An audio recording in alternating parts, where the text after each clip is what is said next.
Man, some respect. So what go on in the news. Blessed Friday. It's one of those days, you know. One of those days. Let's get into it.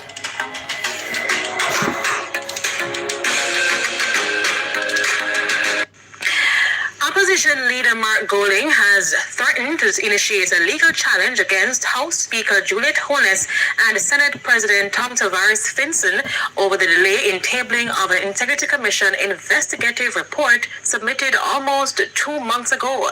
Mr. Golding sought a legal opinion from attorney Michael Hilton QC, who concluded that there is nothing in the Integrity Commission Act which prevents the tabling of an investigative report if that report is the subject of judicial proceedings. That document has been shared with the Speaker and the Senate President. Mr. Golding contends that the decision to not share the report with members of the Houses of Parliament in a reasonable time after receiving it undermines the provisions of the Integrity Commission Act. Hey, what's up, Queen? Queen Candy Chop Setter, what's up? Blessed night. So when you hear that, Mark Golding not play with nobody. 2 hours ago this job. Play it again. Play it again. Opposition leader Mark Golding has threatened to initiate a legal challenge against House Speaker Juliet Holness and Senate President Tom Tavares Finson over the delay in tabling of an Integrity Commission investigative report submitted almost 2 months ago. Mr. Golding sought a legal opinion from attorney Michael Hilton QC, who concluded that there is nothing in the Integrity Commission Act which prevents the tabling of an investigative report if that report is the subject of judicial proceedings. That document has been shared with the Speaker and the Senate President.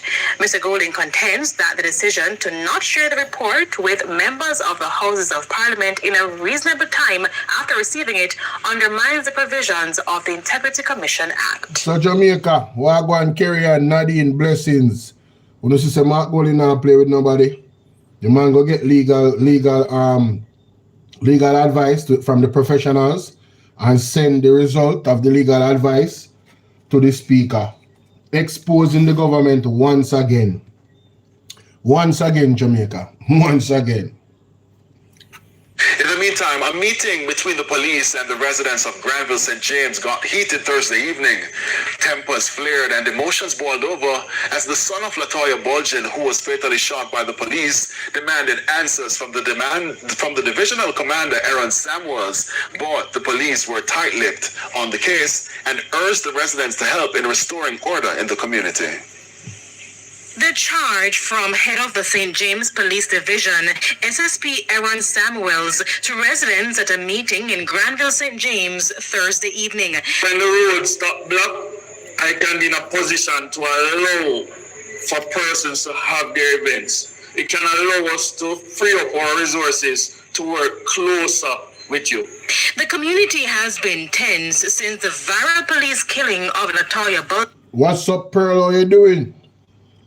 Also known as Buju, on May 17.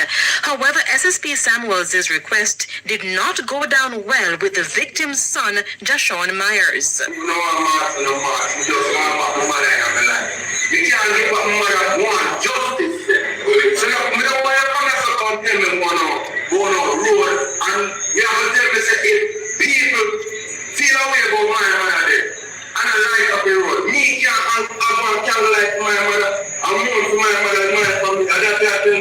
Sir Myers, if the roads are being blocked, it won't happen. Yeah, and I'm saying, if the roads, hold on, and I'm going to be honest. And you want an honest answer?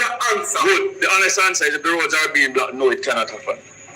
It's as simple as that. I'm not going to, it's as simple as the roads are being blocked, it cannot happen.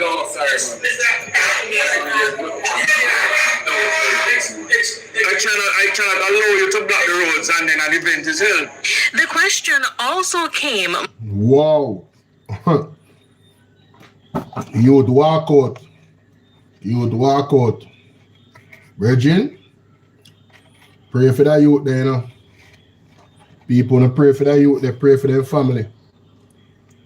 Pray for Granville. May I tell you, Pray for them. This not look good. Moments after SSP Samuels stressed that he cannot speak on the case because there is an active investigation. He, however, offered sympathies to the family. Because of the work of the police over the years, you were able to go about. Hold on, just allow you to talk. You were able to go about and live your life without fear. You were able to go to parties without fear. But Mr. Lonesome say none of them do that. Mr. Lonesome say the police not have nothing to do with that. People them a cooperate. So I really go. You're able to work and come home without fear. I am really sorry for your loss. No come talk to me like say, we had a problem. Unwide problem. We kill 5 somebody for a year started. 5 somebody, I'm gonna hear a gunshot fire in that place. I'm gonna work anytime I come back and I feel no way. I'm gonna walk here and come back anytime I feel no way. You know, I'm afraid to come to the rest of what I was saying around. Again, the police implored the residents that the aim is to improve their relationship with the community. However, law and order must be maintained. It cannot be that, hey, what the police going to do to make sure that this not again? What are we going to do to make sure that this not again? Are we going to talk to the young men in the community and say, hey, let us put on this gun thing? Yeah, man, but we reach far in this, you know. Me not lie, police sound dunce. The police sound dunce. You might talk about 2 different something. And a gun thing why the lady shot, brother. You just say it a while ago, I wanna do the killing and the people in the community. No shot, no fire in that place. So how comes him a talk about, like say, people and responsibility? I them are the problem. And them are the problem. Wow. I'm sure I'm share so. The Jamaica Public Service Company, JPS, says the end is in sight as it nears the completion of restoring power to hurricane-hit areas.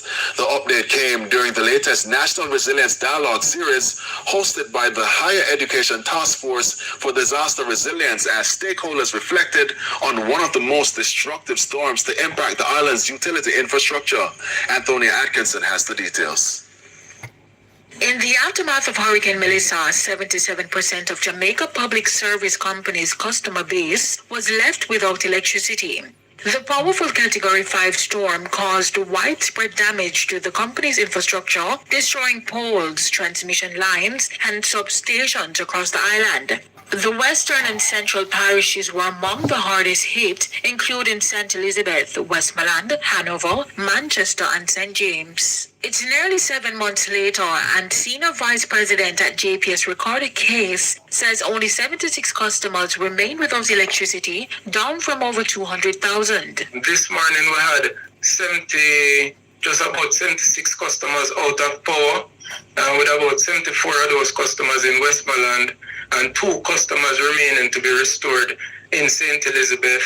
The utility company says the destruction far exceeded that caused by Hurricane Beryl, making it the largest restoration efforts in its history. It took 470 linesmen, including about 300 overseas workers from the United States and Canada, joining local crews to help restore electricity across the island. We had over, for example, 40,000 of our poles that were damaged during Melissa. And on a scale compared to, say, Beryl had just about 8,000 poles that were damaged. He adds that 81% of transmission lines across the island were also faulted during the hurricane. 81% of our transmission lines had a fault or went out due to the winds, the strong winds, over 185 miles per hour.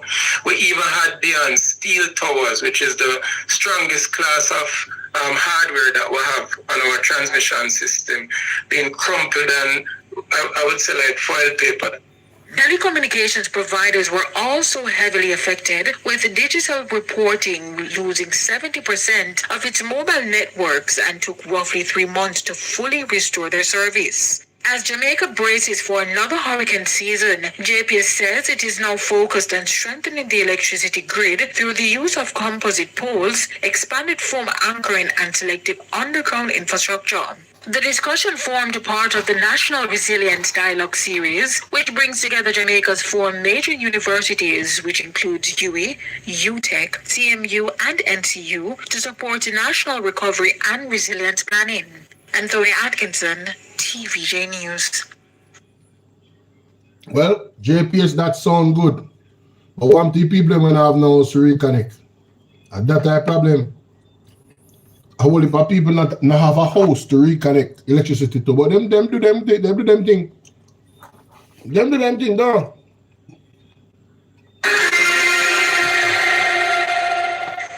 Welcome back, continuing the news. Residents in sections of Westmoreland are getting a taste of what's to come during the upcoming hurricane season if mitigation measures aren't taken in flood-prone areas. Persons were left stranded while homes were flooded after a heavy downpour on Thursday. Kimberly Petty reports. Nobody can cross it! This was a scene in Strathbogie after prolonged hours of rain in Westmoreland on Thursday. This police service vehicle had to step in to help mobilize residents. Why the water was very dangerous.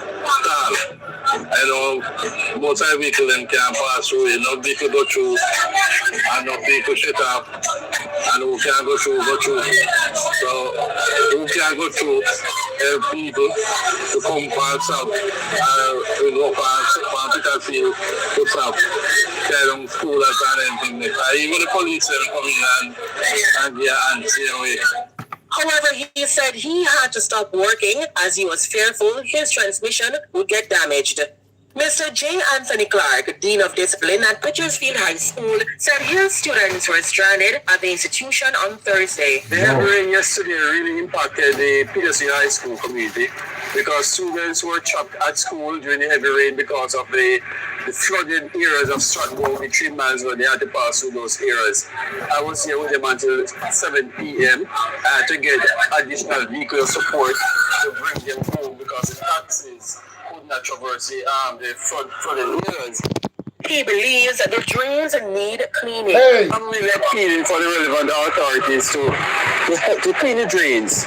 To clean the drains so that schools and students and residents are not impacted with any additional rainfall like what happened yesterday. I'm talking about the drainage still, kind of drain block up and one clean. So if you want and I'm passing the way to go, say it's all bank up and it's all pump on the road, so enough things are going on. So they need to come out and clean the drain them, brother. That's water can be flow free. Over on Darling Street, Savannah Lamar, a similar situation. Flooded homes. The distraught residents blame a funeral home for the flooding. They say a cemetery is being built behind their houses and drains are being blocked. Every time they dump to the drain, and all them water you see here, so all them mass here, they come from out of the drain them on Louis Street and over Tate Cemetery and over there in the funeral parlor over the cemetery over there. And the water come yesterday, the water smells so bad and stink when you stay on the veranda until the whole place flooded.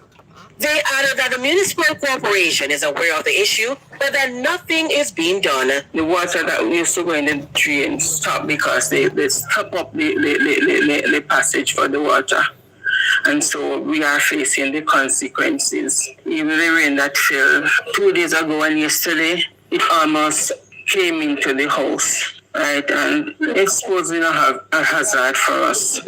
We were unsuccessful in our attempts to get a comment from the chairman of the Westmoreland Municipal Corporation, Dan Reed-Lancy, on the matter. Kimberly Petty for TVJ News. If him go talk a problem. Can you do this? As early as your 40s, you may lose muscle and strength. Protein supports muscle health. Ensure Max Protein has 30 grams of high-quality protein. Design phase. The courthouse, which was destroyed by fire in 2007, holds a major historical significance as the site of the Warrant Bay Rebellion led by the national hero, Paul Bogle. What's up? The Institute of Jamaica is also... Andrea, big up yourself. Calligraphy, walk on. We say good morning. I'm on already. No, sir. You know, easy. Morant be an old court. Protein supports muscle health.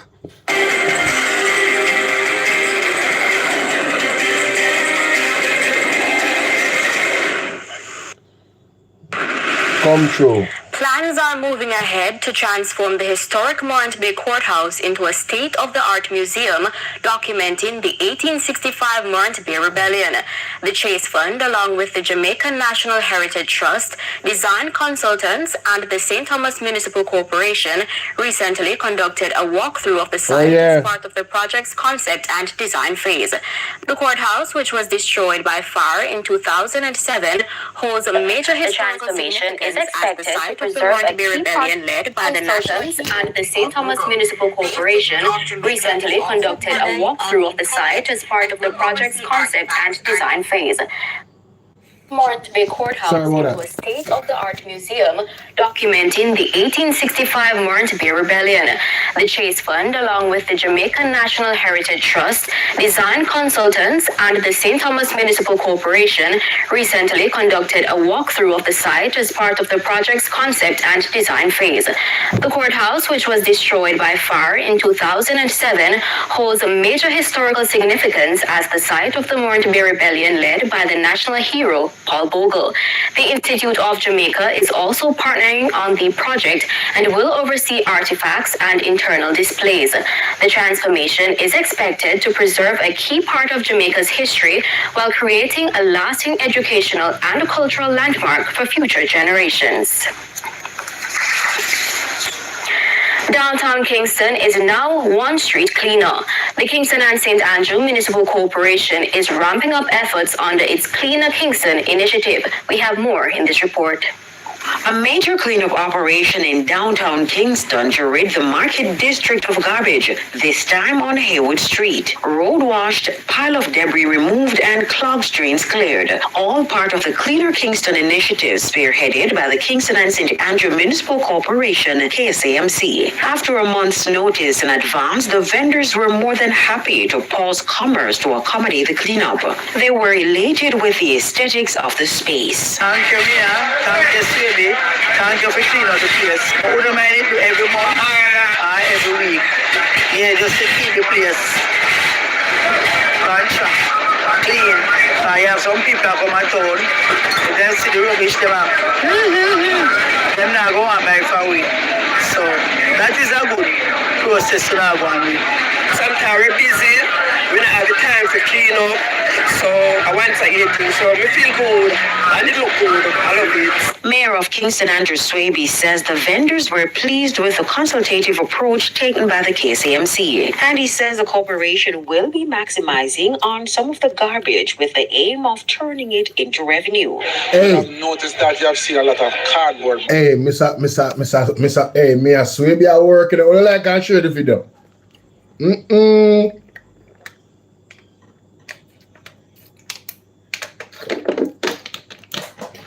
Me I swear be at work. I don't see how Labour can win back a KSAMC. I don't see how they can win back. Boxes. When I work, brother. That's some discussion before with a recycling company to see. So me feel good and it look good. I love it. Mayor of Kingston Andrew Swaby says the vendors were pleased with the consultative approach taken by the KSAMC. And he says the corporation will be maximizing on some of the garbage with the aim of turning it into revenue. You'd have noticed that you have seen a lot of cardboard boxes. And we started that some. Hey, calligraphy. I say, Maria Taylor. Now, this is the same government that give Marcus Garvey family home to the Chinese. Start the truth, no, man. Where's the lie?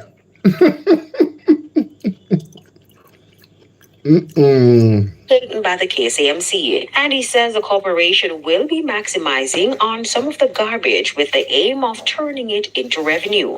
You'd have noticed that you have seen a lot of cardboard boxes. And we started some discussion before with a recycling company to see how best they can join forces and partner with us, in other words, to see how best we can use it up for something else. In the meantime, the mayor is urging vendors to cooperate with the case. I like that. I like that initiative there. Recycle, recycle what they can recycle and make some money off it. I like that. I like that. I like that. CMC as it continues to address the various challenges in this space. There's a line that we have marked out, and I'm asking the vendors to stay within the line. I know that there are some other issues here, and I'll be asking for a meeting with the taximen, their association, and with the police, because they seem to be causing some problem right on Haywood Street. So we need to have a meeting with them to see how best we can sort out that issue. Carrie and Simpson, TVJ News. The St. James Police. You know, it's not often when you can salute the politician for doing a good job. Mayor Swaby, excellent. Excellent. Excellent. May I tell you, this man don't play. This man is a workaholic. Principled man.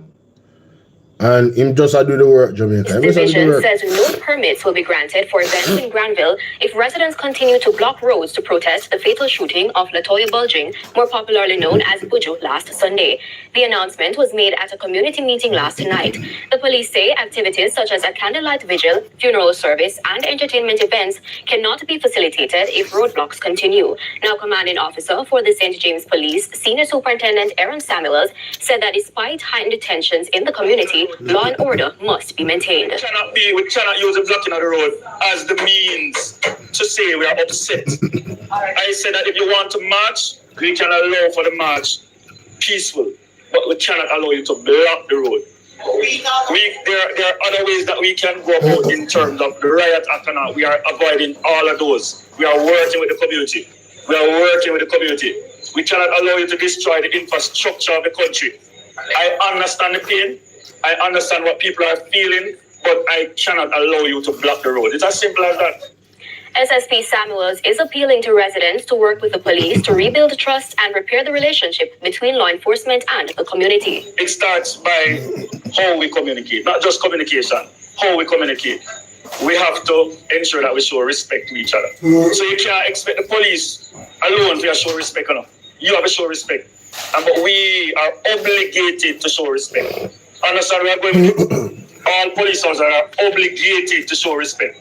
But it works even better when you show respect as well.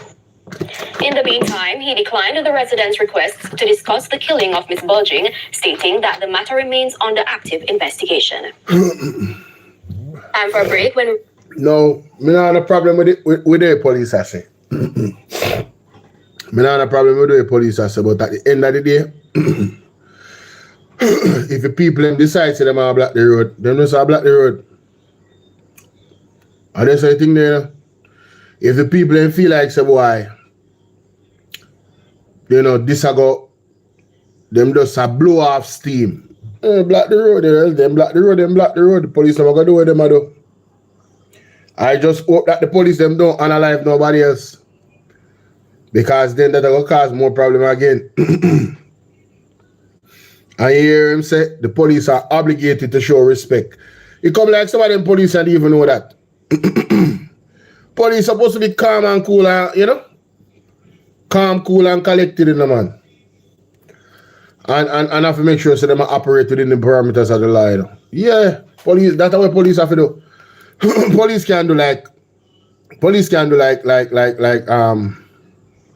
them have to hold a higher standard. You get what I say? Yeah, man, the police have to hold a higher standard, Jamaica. So, me not see nothing wrong with what the police have say. Them have to do their job. Them have to do for them job. Them can't block, people can't block the road. Them can block the road, you know, but there's a consequence for blocking the road. Because you hear what him say, them can do a peaceful march. I think a peaceful march would be more powerful. I think a peaceful march would gather international attention. Where everybody truly come out. Me talk about really come out and march with the people them at Granville. Not just Granville people, you know. Everybody in the surrounding communities them in a Montego Bay. This is a time for them to come together. You feel what I say? Yeah, man, this is a time for you to come together, man. But and we've been do a good job already as far as me I get to understand. Because things they hot in Mobile one time, and you know, me I listen to Mr. we know someone, the Virgin Sheldon McDonald upon the show, and me never did know say them did was the influence on other people, not really the police or the people them, right? Behind the scenes of them really get the place on a level where you know it cool and the man say in the previous video we watch him and I say yo, me can't walk or work or nothing, bro. I'm good. I don't know the problem, the police them. And the hot feet, you see, it kind of stink for the good police them. Dep on alive. I'm soon left for here, man. I'm not stay. Yeah, I know I have a little bird in there. I know I have to move. I forgot about him, you know. But yeah, man, so yeah, man, I have to move. Hold on, I'm going to my space. Hold on, the Jamaica. I'm Howard Ward, chairman of the Howard Ward Benefit Foundation. Normally, I'm gonna do a live, yes, but I'm gonna look at spot in the kitchen now. I'm gonna like on sit down on the stool and all I reason with the ones and ones. But it's not possible for me to do that right now. Birdie wants to sleep. Remember I look at chicken, for those who watch all of my video them. Remember I look at chicken when they come in at the house. Right now chicken done house chicken and all in Jamaica. House chicken. I tell you. Right now the chicken there in one bucket in the house. Yo! You said the chicken thinks I'm my mother and mother. You know? The chicken thinks that my mother and mother, you know? You don't believe me? Yes, the chicken thinks that my mother is his mother. Boy. Turn on that funny. Now line up myself properly. Wanna like and share the video, guys. We are going night tonight. I'm doing no live early today. I'm doing no live today on the road. Why not everybody? Hey, I want broken clock right 2 times a day. You have to remember that. Even a broken clock is right 2 times a day, ladies and gentlemen. You never know. Oh, and my life. Right. I'm gonna just clear up them thing here. Sort out myself. If they thought I wasn't going live, they make a sad mistake. Bolo is here, ladies and gentlemen. Bolo is here. Okay. All right. Outside. Ilangoli.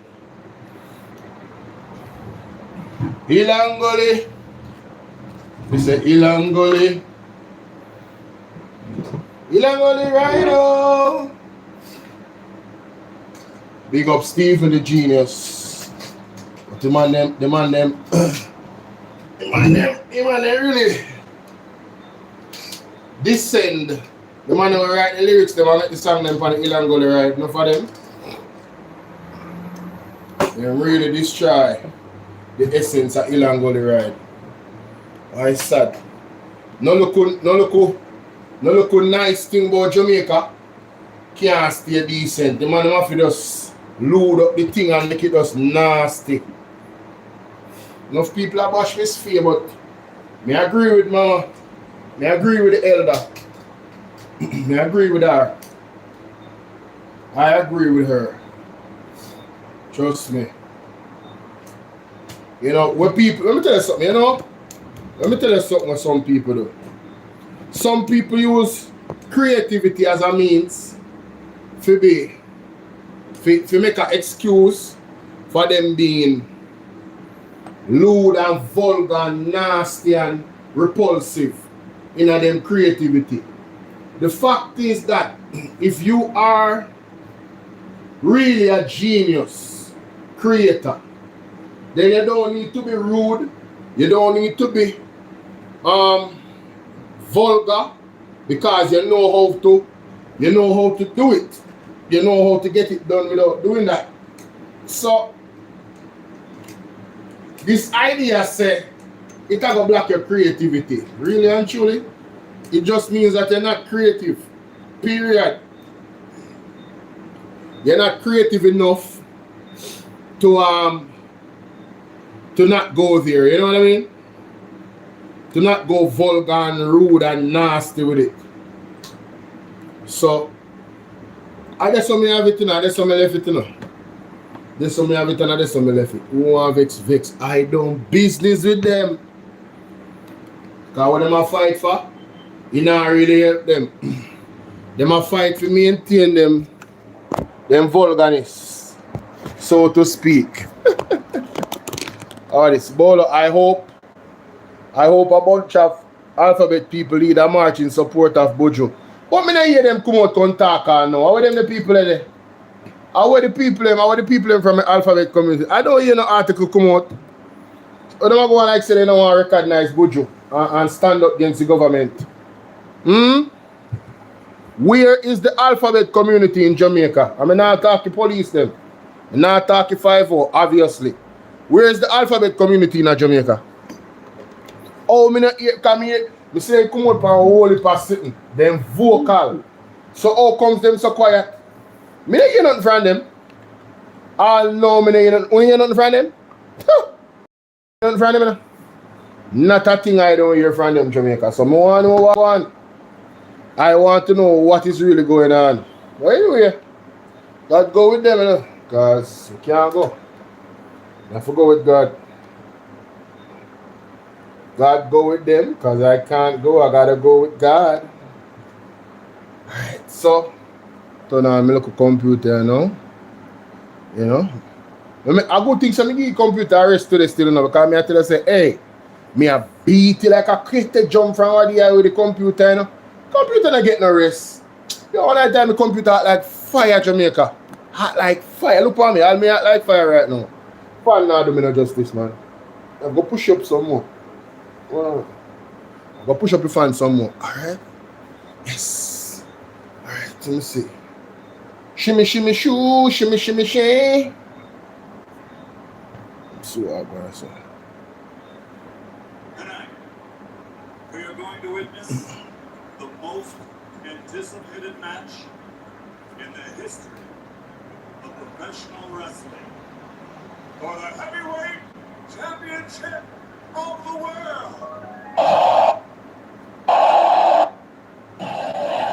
Tonight, we are going to witness the most anticipated match in the history of professional wrestling. Yes. For the heavyweight championship of the world. Are you ready? You ready? You ready? Wrestling fans, are you ready? You ready? Let's go. For the thousands in attendance. Yes. And the millions watching around the world. From the capital city of the United States of America. Yes. Washington, D.C. Yes. Ladies and gentlemen. Ladies and gentlemen. Let's get ready to rumble!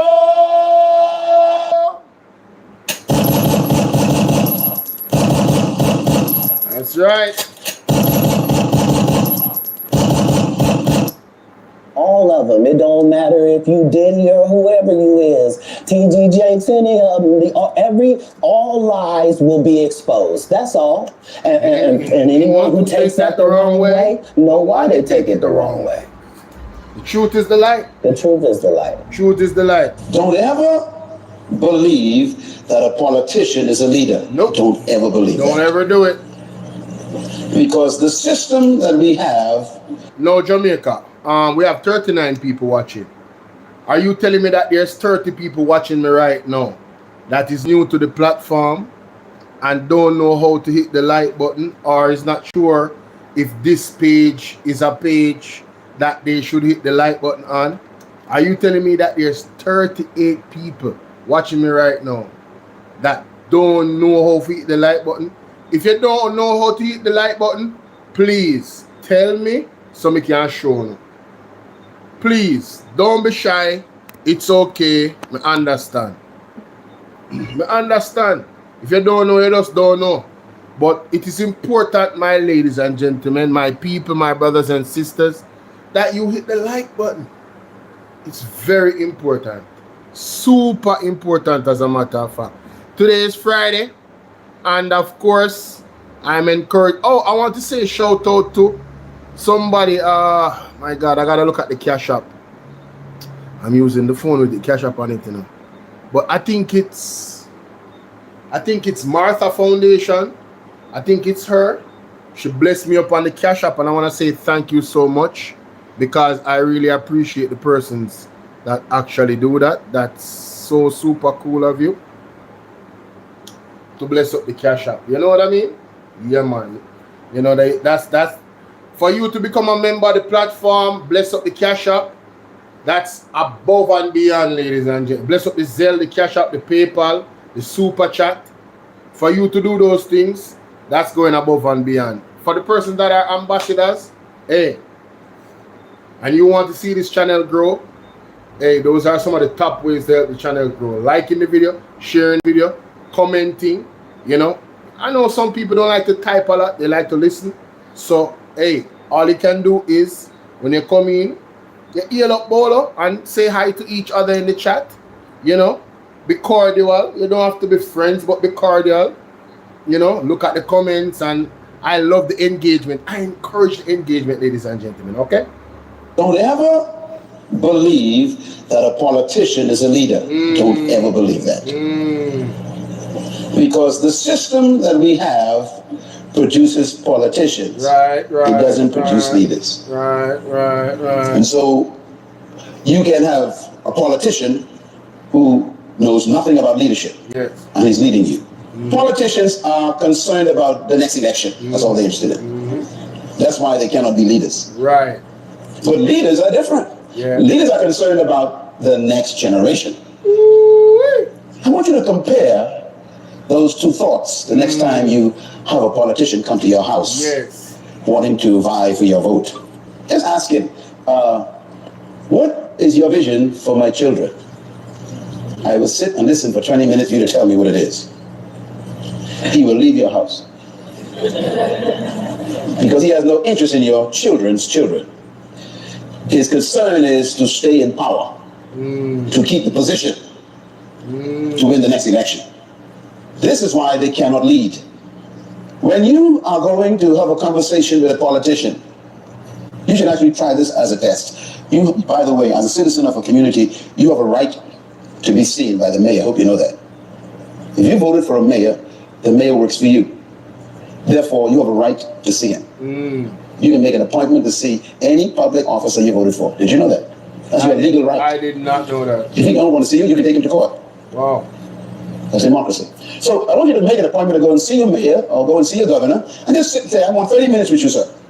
And ask him about that list right there. And sir, what is your purpose for being in leadership in this city? What is your purpose? The first question will make him very nervous. Second question, what is your passion for our community? He'll be wondering what you're talking about. What are you talking about? I just want to build roads and bridges and provide jobs. No. What is your passion? Yeah. And this is why we need to question the leaders we have. And so I have a little thought here. I call it politics versus leadership. Let's talk about it for a second. Number one, politicians focus on programs, not vision. Number two, politicians' priority is securing the next election, not securing the next generation. Their focus is different. Number three, politicians are preoccupied with promises, not purpose. What we need is statesmen. Yes. Statesmen. We don't need more politicians. A statesman is an interesting human. A statesman think of the next generation. Yes, Jamaica, we need more statesmen in Jamaica. We need to identify them and propel them into leadership positions. You get me? Too much politicians, you know, they really don't care about the people. They only care about maintaining power. Does that remind you of somebody? What is? I mean, does that remind you of anybody here in Jamaica as a politician? Does that remind you of anybody? Like, all they want to do is to maintain power. And it's quite clear. They don't have no real interest in the development of your children. They don't. Don't tell me say I left my charger. No, not in a Jesus name. Don't tell me say I left my charger. Oh my God. Are you serious? Are you serious? Father God, me left my charger. Oh man, no. I don't like leave my charger, man. As much as I know some charger good enough, I don't like to leave my charger. Jeez and peace. So irresponsible. But good night, ladies and gentlemen. It's your brother BOLO V&R. We in this place again. Welcome everybody, all the new subs. Bless up all the new subs, man. I got a ton of new subs on the platform. Respect and manners. The word is love. You hear that? I'm gonna go and like up the video, then share up the video. And if you want to become a part of my WhatsApp channel, please pay attention to all the messages that moderator named Nightbot. Yes, Nightbot definitely is very active in the comment section. Every 5 minutes, every 10 minutes, every 15 minutes, 16 minutes, Nightbot repeats the same messages on a timer basis. But those messages are very important. Whether you want to follow me on my other pages, whether you want to follow me on my WhatsApp channel. So when I go live like right now, what I'm gonna do, I'm gonna be sharing this link in the group. So for those who don't get any notifications, because I've been on here for 41 minutes on BOLO V&R 2.0, I just started my live on BOLO V&R clips. So yeah, for those of us, those people that whoa, what is happening here? What is this? Quiet morning at Orchard Bathing, Hanover, turn tense. Why is that? What is this? What is going on here? The Open Citizen Beach is a public beach. Oh God. A standoff erupted at the Orchard Bathing Beach in Hopewell, Hanover Friday morning after dozens of residents and regular beach users discovered that fencing was being erected at the popular community beach. The angry residents, some of whom say they have used the beach since childhood, insist the land was handed over to the community by the original owners of the Orchard property more than 50 years ago. The tense exchange quickly drew a crowd, with many demanding that the beach remain accessible to the public. Right. The Open Citizen Beach is a public beach. And what really happened, we find out that this lady Dasha, who used to work as the housekeeper at Acha, tried to claim it by putting up these columns here to fence it off and claim it that is his property. And we have been using this beach for years. I am attending swimming this beach over 50 years. We have been keeping this beach tidy, and I personally bought garbage bins and put there, and bought weights and rake up the beach and to ensure that it's kept tidy at all times. President of the Hopewell Citizens Association, Derek Wright, says the community is prepared to take the matter further to protect what they believe is a public space. Wright is also pointing fingers at the local authorities, questioning how the situation was allowed to escalate to this point. Wow. Back in 2002, we have the local government ministry plan to develop the beach at a cost of $33 million. In 2024, the Tenancy Fund also plan to develop the beach. Now the parish council sits down there idle and let this lady want to fence the beach and capture the beach. No, so I can't put the blame on the local authority. In the meantime, the man who claims to be the owner of the property, declining to comment on camera, says the municipality was presented with the legal documentation of the property Thursday afternoon, and he was allegedly given the go-ahead to fence sections of the property. Anthony Nemard is president of the Seaview Drive Citizens Association. No, I am telling you by this new information this is fresh information, this is new development. Because I have been wondering, why is it that the Parish Council is not here as yet to issue this stop order that I have heard about? Something is not right. I believe that the Parish Council needs to make a statement so that we, the citizens of Hopewell and its environs, can know the true story as it relates to the ownership of this beach property here in Hopewell. Akeem Art for CVM News. Why Jamaica? A standoff erupted at the Orchard bathing beach. Yeah, let's say every fire burn in Jamaica one time. Every fire. Jamaica is in total disarray. The government is a total failure. For every level of governance, they want total failure. The system is so corrupt. I'm talking about, man. Sheesh. Lord have mercy. My goodness. 0 murders in West Kingston for April. Declined 42% so far. Okay, that's good. Let's see what else is going on in the news here. Let's see what's going on in the news of some people. Alright, so we have Mr. Golden wants court action to compel Parliament to table FLA report. Big up Marky G for that, you know. US resident fatally shot by police after security breach at Sangsters Hotel. No. This is an article I have to read, you know. I'm not even an article. Not even an article.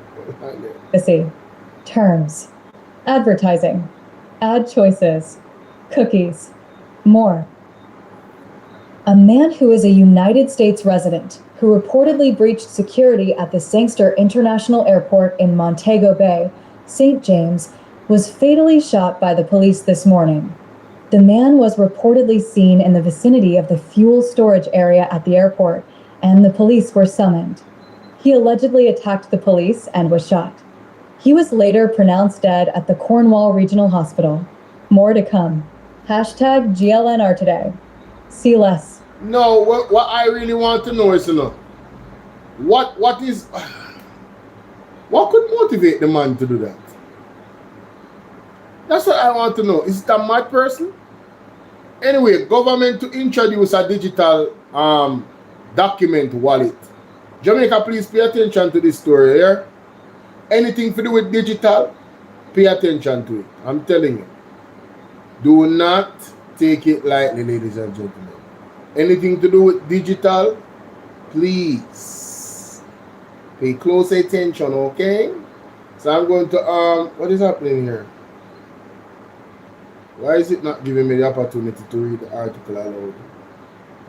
You know, it's not the day. Today is just not the day, honestly.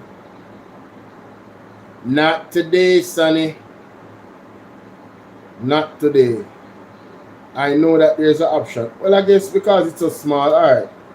The introduction of a digital document wallet and a government notification system for citizens are among the priority areas for the next phase of Jamaica digital transformation. The next phase of Jamaica digital transformation. This was disclosed by a minister without portfolio in the office of the Prime Minister with responsibility for efficiency, innovation, and digital information, Audrey Marks. In her contribution to the 2026-2027 sectorial debate in the House of Parliament on Wednesday, May 20th, Ambassador Marks noted that in the building on the multi-agency success of the electronic motor vehicle certificates, electronic motor vehicle certificates,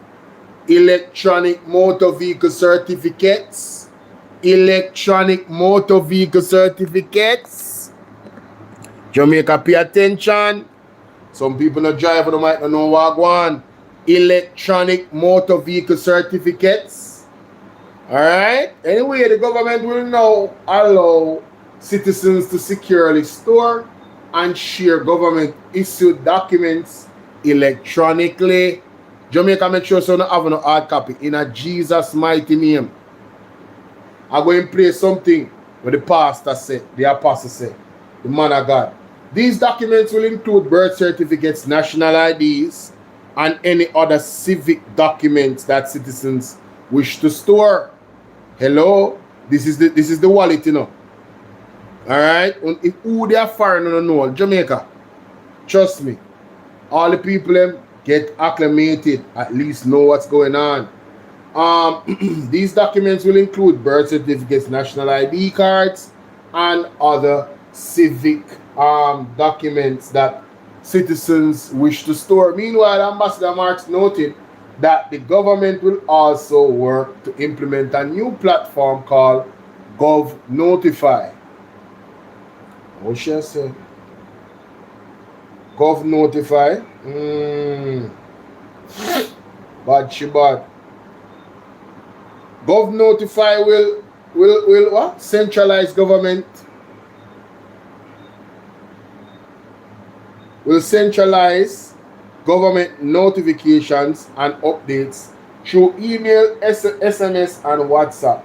The people of Jamaica will be able to receive reminders for expiring passports, driver's license, and other important updates, she explained.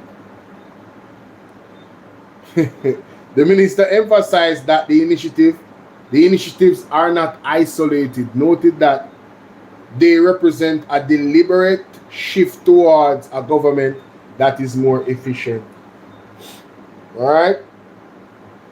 I am not going to go into it, ladies and gentlemen. You guys know how I feel about the NITS, and you guys know what the NITS is all about.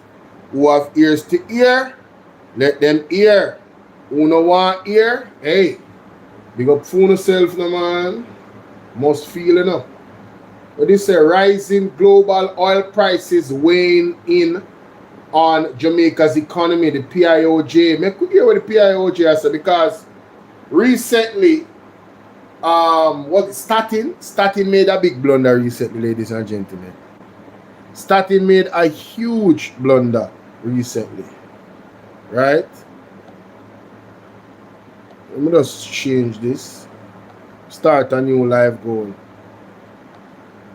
Guys, I want you guys to check out the gifts them, you know. Check out the gifts them. I want you guys to bless up some gifts on the platform. Get wild with the gifts. Get wild with the gifts. I like when the gifts them a flash across the screen. So I'm gonna set a gift goal. Alright. And the gift goal is for the next 45 minutes, and then we're gonna do our next goal. We're gonna see if we can reach that gift goal in the next 45 minutes. See there? See gift goal? Yes, man. Anyway, let us see. Rising oil prices. Mighty God. And that means I'm gonna go check out Raleigh, you know, because why is it doing that? Why is it not giving me the option to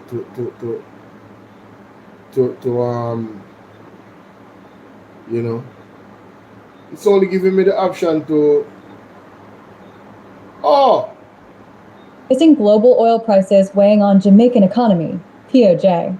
Updated 11 hours ago, 2-minute read. Rising global oil prices continue to weigh on the Jamaican economy, according to Director General of the Planning Institute of Jamaica, PIJ, Dr. Wayne Henry.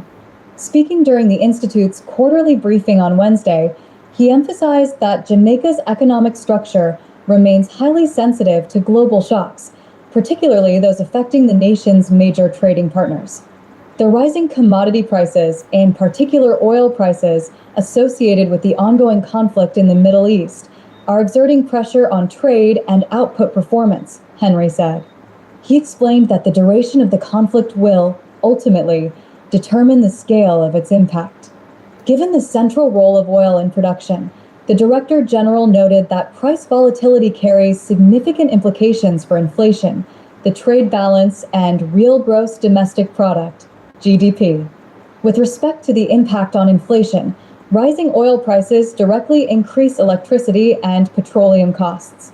Additionally, businesses pass higher energy costs on to consumers, further fueling inflationary pressures. This cycle may lead to a rise in nominal wages and further entrench higher price levels. With respect to the trade balance, Higher global prices for energy products, grains, fertilizers, and shipping will inflate import costs, he said. Henry noted that rising input costs will drive higher prices for domestically produced goods, thereby reducing Jamaica's competitiveness in the global market. Consequently, he said Jamaica's current account deficit is expected to widen as the value of imports continues to outpace that of exports. Looking specifically at the accommodation and food service activities industry, in addition to the lingering effects of the hurricane, the situation is being exacerbated by higher oil prices, which are having a negative impact on the airline industry, Henry stated. The Director General highlighted that the surge in global energy costs is exerting multiple adverse effects on the industry, including higher airfares, rising electricity and fuel bills, and increased food and beverage prices. He cautioned that this trend will reduce affordability for international travelers, thereby diminishing foreign exchange earnings and tax revenue. Regarding real GDP performance, productivity may decline as energy-intensive sectors, specifically mining and quarrying and manufacturing, may face higher input costs. Additionally, emerging supply chain challenges may limit access to key inputs. On the demand side, heightened investor uncertainty may constrain demand for Jamaican exports. Combined, these factors could cause lower levels of output and GDP growth, Henry stated. I think that article is a mild description of the effects of the oil prices. They're being very kind, ladies and gentlemen, in my estimate. But I'm gonna wait on the professional, Mr. Ralston Hyman. I'm gonna wait on the professional.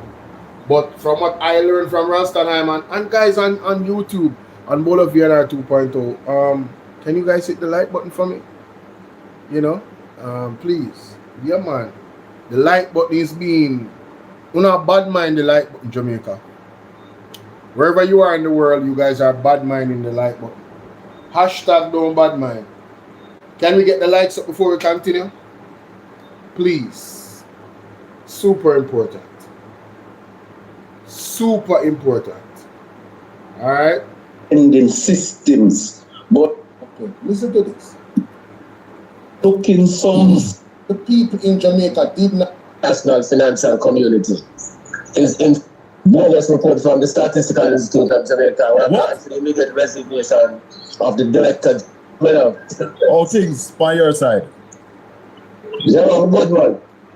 Raleigh, give us an update of what went on in the financial sector this week in Jamaica.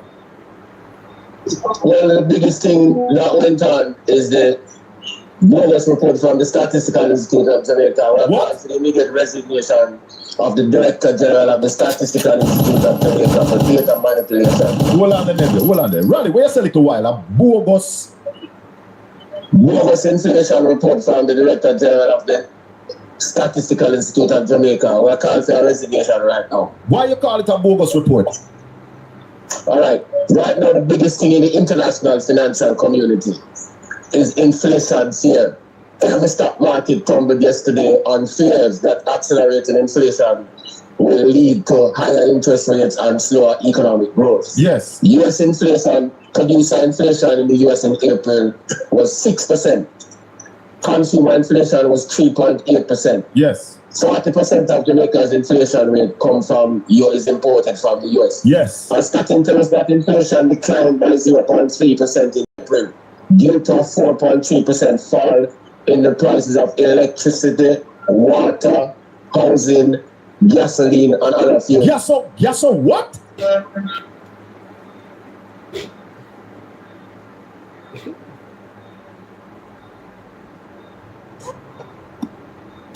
Whoa.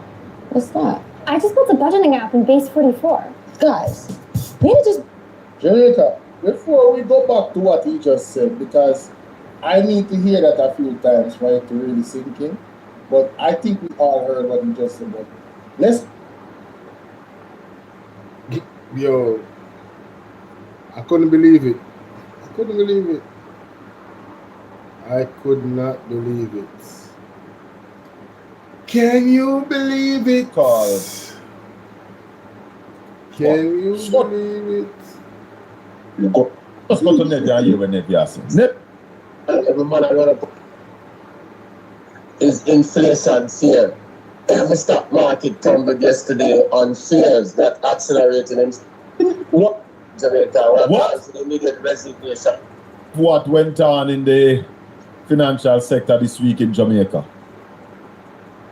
One of the biggest thing that went on is the bogus report from the Statistical Institute of Jamaica. What? The immediate resignation of the Director General of the Statistical Institute of Jamaica for data manipulation. Hold on there, nephew. Hold on there. Raleigh, where you say a while? A bogus inflation report from the Director General of the Statistical Institute of Jamaica. We're calling for a resignation right now. Why you call it a bogus report?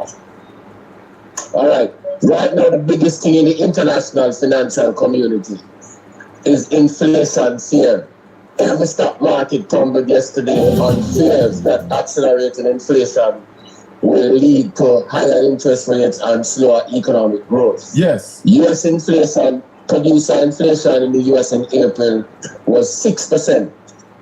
Consumer inflation was 3.8%. Yes. 40% of Jamaica's inflation rate is imported from the U.S. Yes. And starting tells us that inflation declined by 0.3% in April due to a 4.3% fall in the prices of electricity, water, housing, gasoline, and other fuels. Yes, so what? When did the war in the Middle East start, Raleigh? February 28th. Yo! Statin is saying that in April, gasoline price went down. That's funny. Yeah, and electricity, water, gasoline, and other fuels. All forms of fuel. Raleigh. When everywhere in the world, every man I run upon them, I talk about inflation and interest rates. Raleigh, it's not a bogus report. Yeah. There's an error. Monday morning, they will correct that error.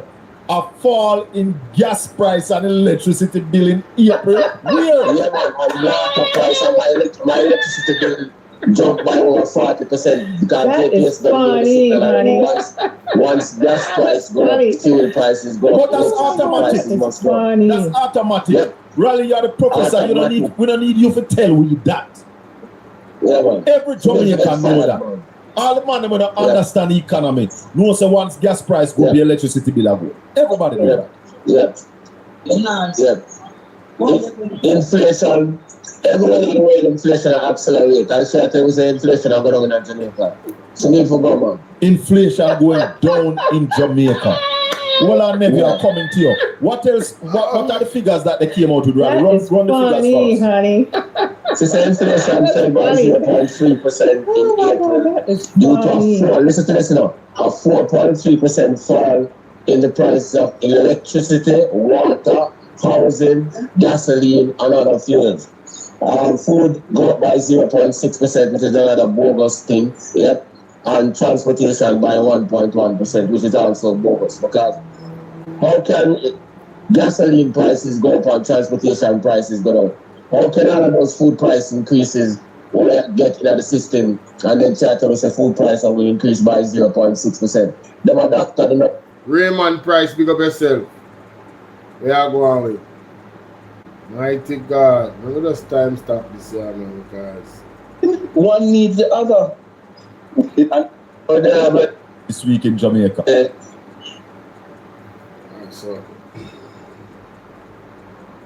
show some the right time stop. Here we go.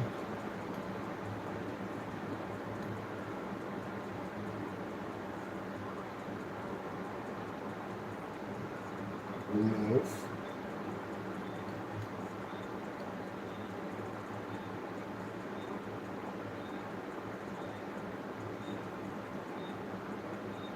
Alright, so I'm going to turn on this look a bit. It's bad. It's really bad. Sorry, Marky G. Let me turn on the camera. Should I know when I turn on the camera? Hey guys, how you doing? I just have questions, right? So I'm not a professional in any capacity. Oh, wait a minute, my microphone is not on. God of mercy. Look at that. Microphone is not on in Jamaica. It's not connected. That's a damn shame, isn't it? I thought I was ready, but I was not ready. What is this?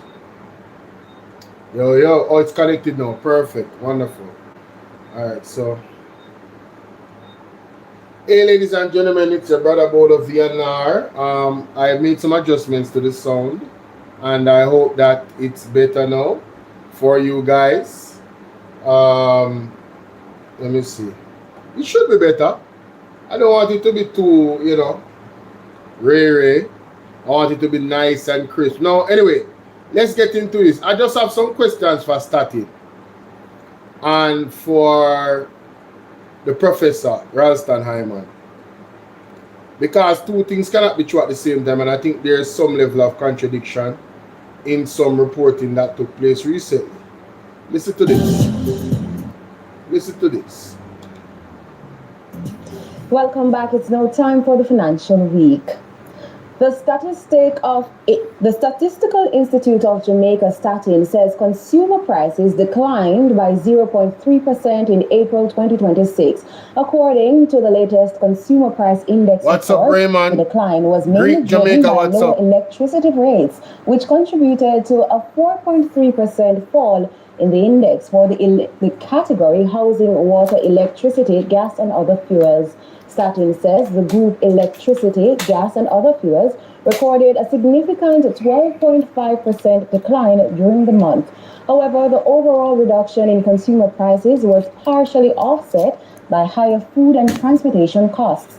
The food and non-alcoholic beverages division increased by 0.6%, mainly due to higher prices for agricultural produce, including ripe banana, orange, and watermelon.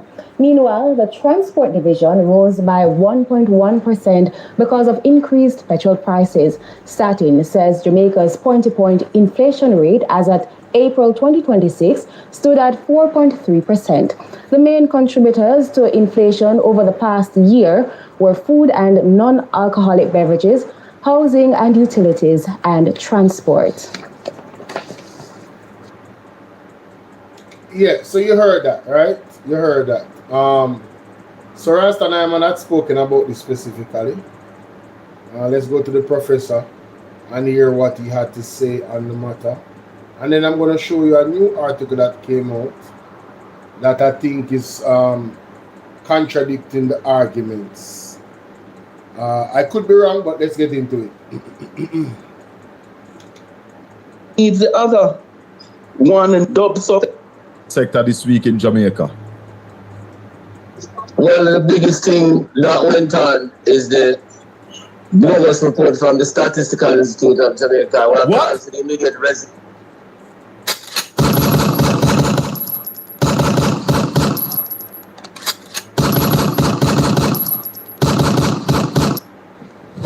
Emotional damage.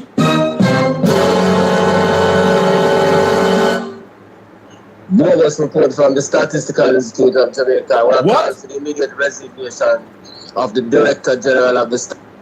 Embarrassing. He needs some milk. The thing that went on is the bogus report from the Statistical Institute of Jamaica. What? The immediate resignation of the Director General of the Statistical Institute of Jamaica for data manipulation. Hold on there, nephew. Hold on there. Raleigh, where you sell it a while? A bogus. What can go? Bogus inflation report from the Director General of the Statistical Institute of Jamaica. We're calling for a resignation right now. Why you call it a bogus report? All right. Right now, the biggest thing in the international financial community is inflation fear. Every stock market tumbled yesterday on fears that accelerating inflation will lead to higher interest rates and slower economic growth. Yes. U.S. inflation, producer inflation in the U.S. in April was 6%. Consumer inflation was 3.8%. Yes. 40% of Jamaica's inflation rate is imported from the US. Yes. And starting tells us that inflation declined by 0.3% in April due to a 4.3% fall in the prices of electricity, water, housing, gasoline, and other fuels. Yes, so what? What can go so? Gasoline and other fuels. Yes, so what? When did the war in the Middle East start, Raleigh? That is funny, honey. That's funny. Gasoline and other fuels. Yes, so what? When did the war in the Middle East start, Raleigh? February 28th. And Statin is saying that in April gasoline price went down. Yeah, and electricity, water, gasoline, and other fuels. All forms of fuel. Raleigh. When everywhere in the world, every man run up and down. Hold on. I talk about inflation and interest rates. Raleigh, it's not a bogus report. Yeah. There's an error. Monday morning they will correct that error. A fall in gas price and electricity bill in April. Where? Yeah, man. The price of my electricity bill jumped by over 40%. Once gas price go up, fuel prices go up. But that's automatic. Prices must go up. That's automatic. Yep. Raleigh, you're the professor. We don't need you to tell we that. Yeah, man. Every Jamaican know that. Man. All the man when understand the economy. No, so once gas price go, the electricity bill go. Everybody know that. I'm dead. Inflation. Everywhere in the world, inflation accelerate. I say that we say inflation are going down in Jamaica. So need for government. Inflation going down in Jamaica. All our nephew are coming to you. What else? What are the emotional damage? So inflation fell by 0.3% in April due to a 4.3% fall in the price of electricity, water, housing, gasoline, and other fuels. Food go up by 0.6%, which is another bogus thing. Yep. And transportation by 1.1%, which is also bogus. Because how can gasoline prices go up and transportation prices go down? How can all of those food price increases get into the system and then try to say food price will increase by 0.6%? Them a doctor the number and we have to watch out now with the first quarter GDP growth because they might make it look like someone in a recession. So you need to be fired immediately. Candy Max is saying that. So when you hear that, just want to provide context now. Now let's go to this article, ladies and gentlemen. Mighty God. Let's go to this article. It says that rising global oil prices weighing on Jamaica's economy. This was 11 hours ago. This is the Gleaner. This is the PIOJ. All right, let's listen to this. JIS News. Follow the Gleaner on X. Rising global oil prices weighing on Jamaican economy. POJ. Updated 11 hours ago, 2-minute read. Rising global oil prices continue to weigh on the Jamaican economy, according to Director General of the Planning Institute of Jamaica, PIJ, Dr. Wayne Henry. Speaking during the Institute's quarterly briefing on Wednesday, he emphasized that Jamaica's economic structure remains highly sensitive to global shocks, particularly those affecting the nation's major trading partners. So, the Jamaican economic structure remains highly sensitive to global shocks. Then, how is it that this lady, I don't know if she had retracted those figures that they put out on the news. If they did, I have not seen it yet. But if they have not, this is quite egregious, ladies and gentlemen. It is highly sensitive to global shock. One of the biggest global shocks happening right now is the war in Iran. Everything that happens, when America catches a cold, we have pneumonia economically. So I'm wondering if this article doesn't expose her statements, right? From Statin, PIOJ, and statin, I don't know. Y'all let me know what y'all think in the comment section. And I am looking out for Alstenheim, and I'll be asking him this question, ladies and gentlemen, if I get the opportunity, and I think you should as well. Let's continue. Partners. The rising commodity prices, in particular oil prices, associated with the ongoing conflict in the Middle East, are exerting pressure on trade and output performance, Henry said. He explained that the duration of the conflict will, ultimately, determine the scale of its impact. Given the central role of oil in production, the Director General noted that price volatility carries significant implications for inflation, the trade balance, and real gross domestic product. So, I mean, bro, central oil, given the central role of oil, the Director General noted that price volatility carries significant implications for inflation. So how does the war start February 28th? And in April, this lady at Statistical is having these figures. Jamaica, let me tell you something. All of them. It don't matter if you Diddy or whoever you is. TG Jakes, any of them. All lies will be exposed. That's all. And anyone who takes that the wrong way, know why they take it the wrong way. The truth is the light. The truth is the light. Product GDP. With respect to the impact on inflation, rising oil prices directly increase electricity and petroleum costs. Additionally, businesses pass higher energy costs on to consumers, further fueling inflationary pressures. This cycle may lead to a rise in nominal wages and further entrench higher price levels. With respect to the trade balance, higher global prices for energy products, grains, fertilizers, and shipping will inflate import costs, he said. Henry noted that rising it. And that's important too. Import costs. Our import bill has doubled. I think past doubled since 2016. So how is it that she's saying what she's saying? I'm just saying this article seems to expose the lady at Statistical, the Director General at Statistical. I think she's a Director General, but yeah, ma'am, what is going on? Talk to us. Input costs will drive high. Henry noted that rising input costs will drive higher prices for domestically produced goods, thereby reducing Jamaica's competitiveness in the global market.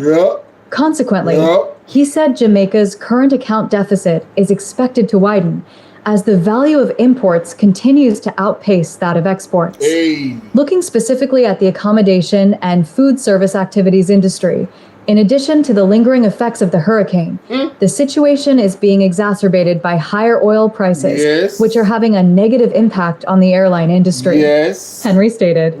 The Director General highlighted that the surge in global energy costs is exerting multiple adverse effects on the industry, including higher airfares, rising electricity and fuel bills, and increased food and beverage prices.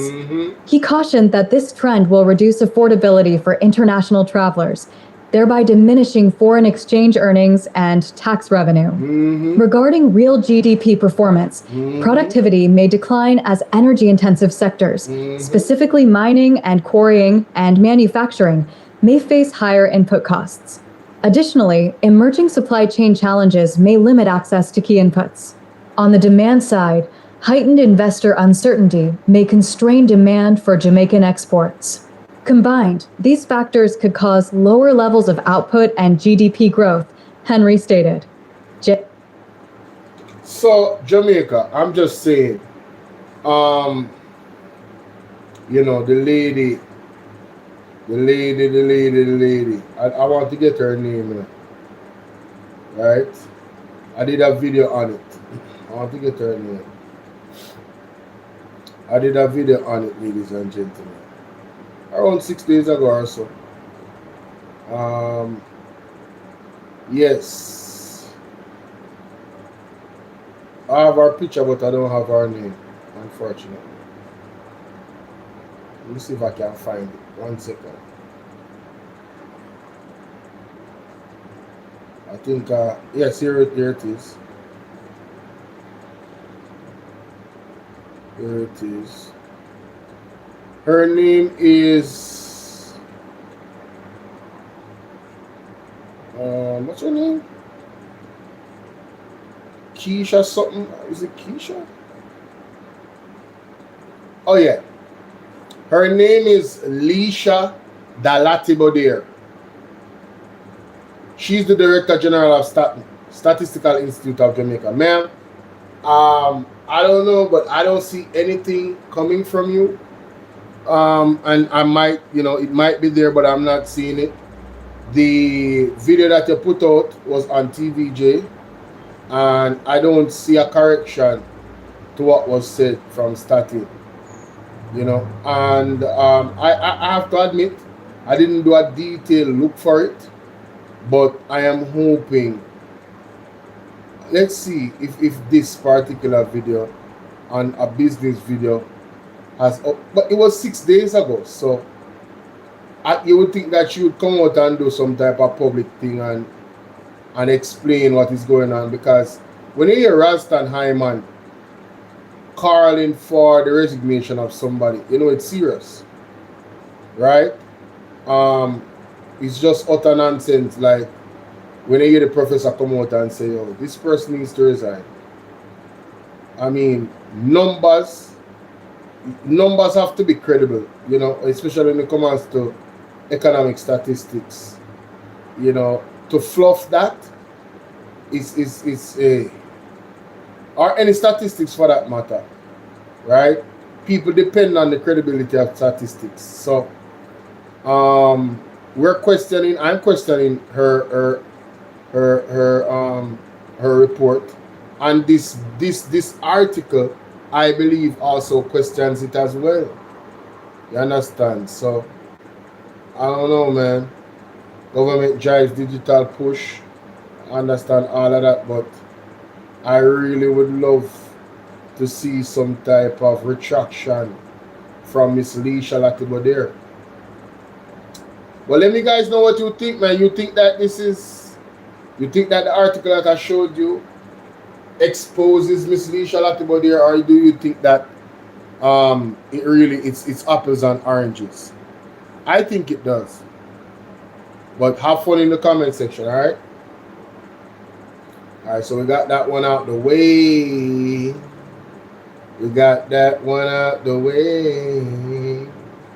Jamaica, let me tell you something. If uno things say some normal things are going on in Jamaica, uno make a sad mistake. Some abnormal things is happening. It is quite abnormal what is taking place. I don't think I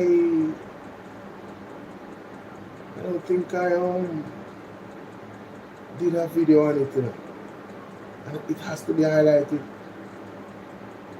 I don't think I did a video on it. I did a live stream about it, but I didn't do a video on it. And a lot of people were not watching that live stream. So I am compelled to do a video on it and put it out there. The last live stream I did, but it hasn't gotten much views. So persons weren't paying attention. So it is my duty and obligation to highlight this crazy situation happening with Westmoreland. And I heard that the Prime Minister made a statement. Yes. Where's the article? I heard that the Prime Minister made a statement, ladies and gentlemen, in regards to the shooting of Bojo. So I am gonna go there, obviously. I'm gonna go there. Ladies and gentlemen, how are you doing? It's your brother BOLO V&R, and we're here with another one. Please remember to like, share, and subscribe. And the Prime Minister of Jamaica made some statements in regards to Bojo. And of course, Desmond Mackenzie.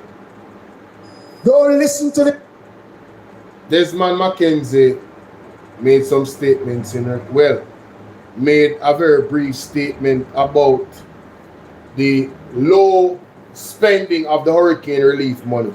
Let's hear the nonsense and then we move to the other nonsense. Don't listen to the mischief makers. They will want to tell you otherwise. They will want to tell you that a thief will thief the money. Stop it. Get some help.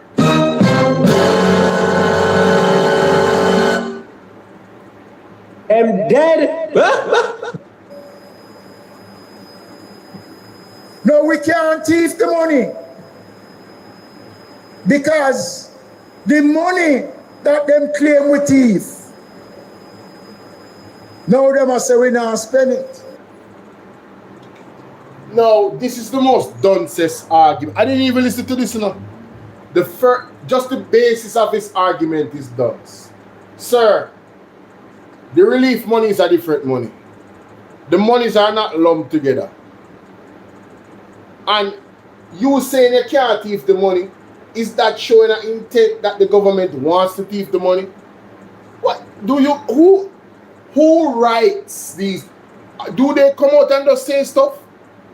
Or is somebody, when you're in government, you have an advisor. You have people that clear statements that are made before you make statements.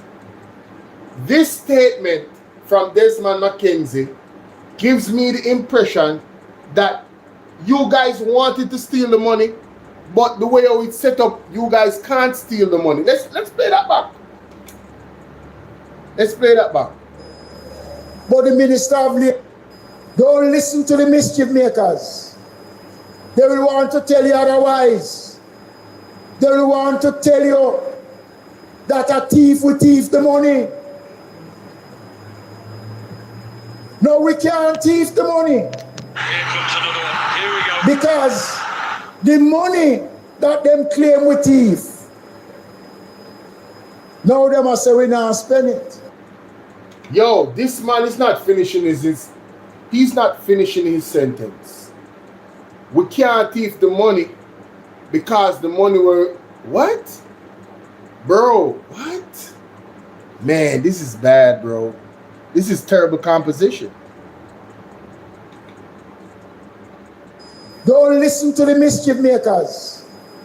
They will want to tell you otherwise. They will want to tell you that a thief will thief the money.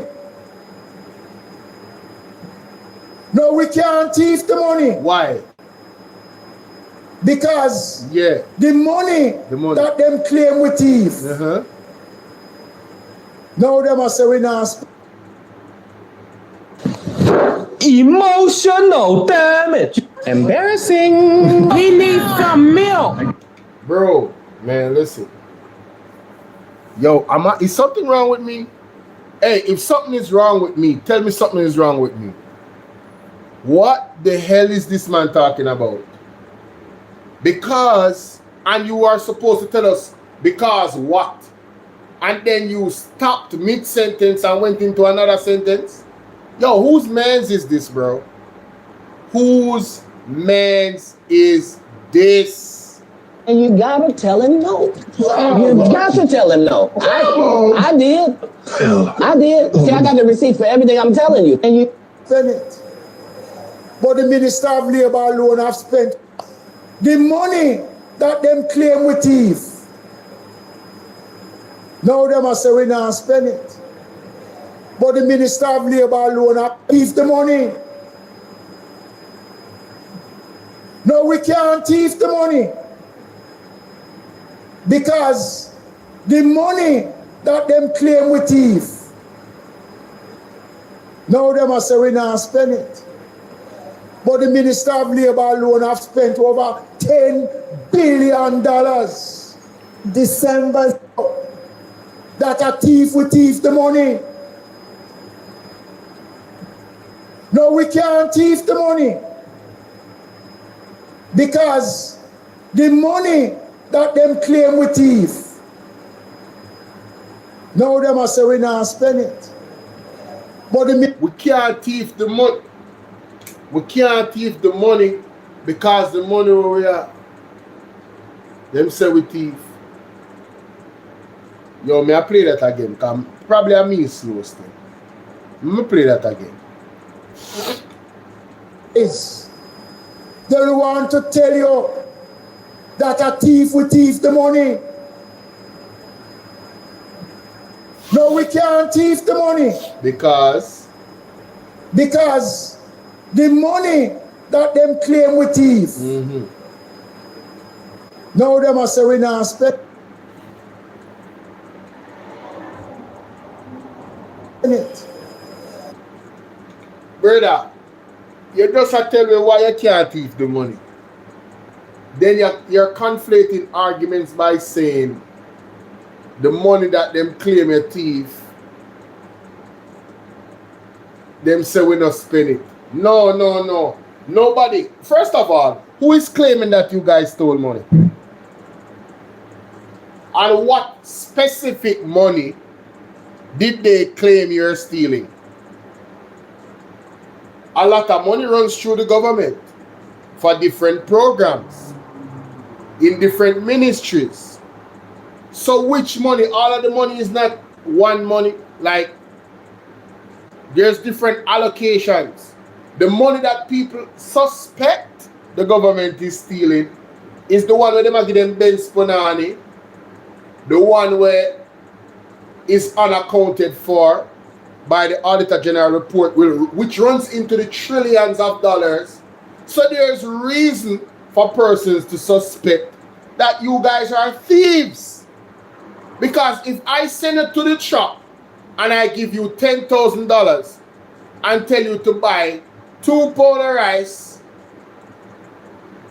well, I don't know about, you know, I tell you to buy some items and you don't come back with a receipt and you tell me that there's no change. I can't think anything I want to think, you know. I can't think that a thief no money. So, in case you, Desmond McKenzie, and the Jamaica Labour Party don't understand accountability, accountability means we are not going to believe you. We do not trust you. Show us through proving to us through the proper receipts that you did not steal our tax dollars. Nobody is a mischief maker because they asking for accountability. You are the mischief maker for not wanting to be accountable for your actions, given the height of responsibility that you have as a government official. You're damn out of order. Talking about mischief maker. Mischief maker where? Huh? Let me hear a favor Williams I said. This is embarrassing. Embarrassing. But the Minister of Labour alone have spent over $10 billion. Crazy, bro. December 2nd, the money that comes in that's donated is going to go towards providing housing materials for the people. So I don't, you know, when people are saying we're not spending, but the Prime Minister said it was for a particular purpose. You know, I cannot believe that this lady went to Harvard or wherever she went to. I am questioning whether or not people that go to these big colleges, I am questioning their common sense factor. Ma'am, did you guys spend the money on these housing materials? That's why people are asking how comes the money not spent. You telling us that it's supposed to be spent on housing materials does not negate the fact that it was not spent on housing materials. And people need housing materials. I'm telling you, man, these people... What is going on with my camera? I'm going to play that back. Y'all think y'all slick. Y'all think y'all slick. Hold up, wait a minute. We just seen the modular homes coming now. They're going to need a base. That's what most of the money is going to go towards. So the next time you hear somebody talk about it, just tell them that we're not just saying this today because the Auditor General's report came out. go back and look at. Miss. Listen to me. And listen to me good. The money is not your money. The relief money is not your money. Government money, only can use that for the way you want it to do. The people them sent the money for the people them to get immediate relief. Not 6 months after the money is not spent. What kind of nonsense is that? What kind of nonsense is that? And then coming to tell us that the money is going to be spent for, and then you're talking about the basis. You know what? Let me go and do some research and come back. I'm going to find the video of Marlon Morgan on CVM TV in the interview with the girl where he says $600 million is going to be used. Right? Was already allocated to be used. I'm telling you, man, these people expose themselves, bro. This is a clear contradiction to what Marlon Morgan said. Wow. Yo, got him. Yo. Hey, y'all better leave me alone, bro. Y'all better leave me alone, bro. Y'all better start doing the right by the people of Jamaica, because this is foolishness. Marlon Morgan said, and I'm going to find the quote. I don't want to say what he said. I just want to play what he said so that the people can hear what he said. So please, guys, you know, give me a second. All right, just give me a second to ventilate the situation. Yes. Let me go to Facebook. I think I shared it on my Facebook, you know, so it should be there. Ooh, wait a minute. What's going on here? Whoa. Yeah, I think I shared it on my Facebook. The interview with Marlon Morgan and the girl on CV and oh, that's not the one. That's not the one. I think I have it now. That's not the one. Come on. Where is it? Oh, really, bro? Sucks. I didn't share it. I threw Marlon Morgan up on this to make me share it. See there? No, I need it. Oh my goodness. Anyway, we're gonna find it, guys. We're gonna find it.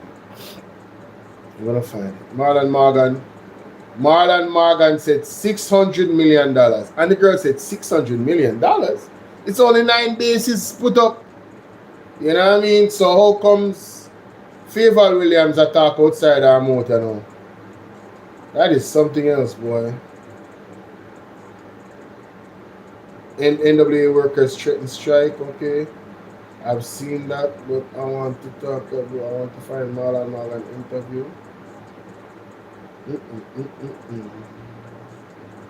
Thank you for your continued patience, ladies and gentlemen. Please remember to hit the like button, fasten your seatbelts. Oh shoot, I'm not even live on I thought I was live already on TikTok, you know.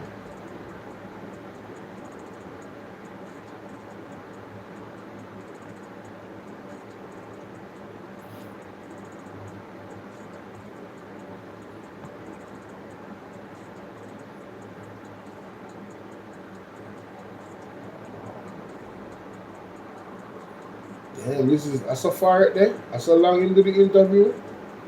I believe so, no, because I was late to the interview, you know. TikTok walk on, big up on yourself. Word is love, we there upon it. So I'm gonna live on TikTok to you, man.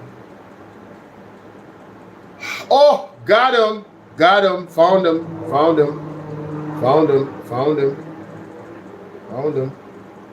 Funds Jordan to be onboarded so that their corporate accounting and indeed we're very much this audit would have been completed, that no funds had been spent, and we must be glad the money hadn't been misappropriated. For some, seems a very facile argument.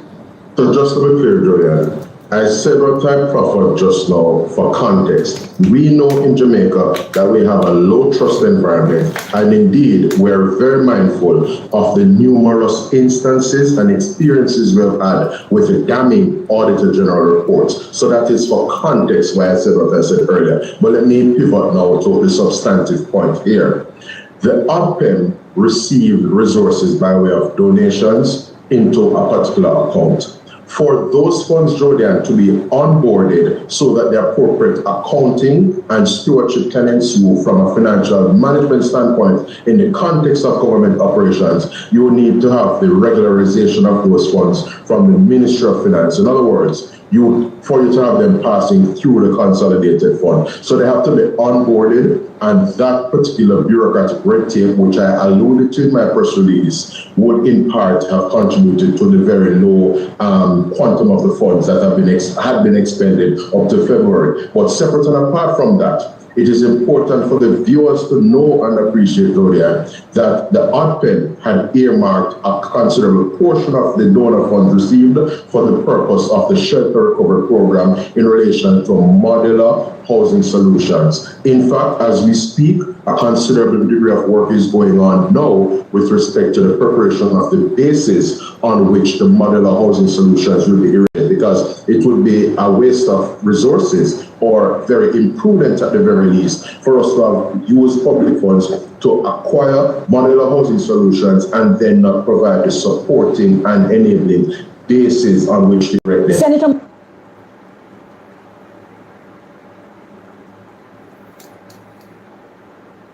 So let me go back to Favor Williams now. You're a Favor Lassekas. Yay! Mighty God. Whoa, whoa, whoa. Woo, woo, woo, boy. Favor Williams. Hey, you're there. See you, yeah. Don't listen. Last year, the Prime Minister said the money that comes in that's donated is going to go towards providing housing materials for the people. So I don't, when people are saying we're not spending, but the Prime Minister said it was for a particular purpose. And we just seen the modular homes come in now. They're gonna need a base. That's what most of the money is going to go towards. So the next time you hear somebody talk about it, just tell them that we're not just saying this today because the Auditor General's report came out. Go back and look in the records. Don't.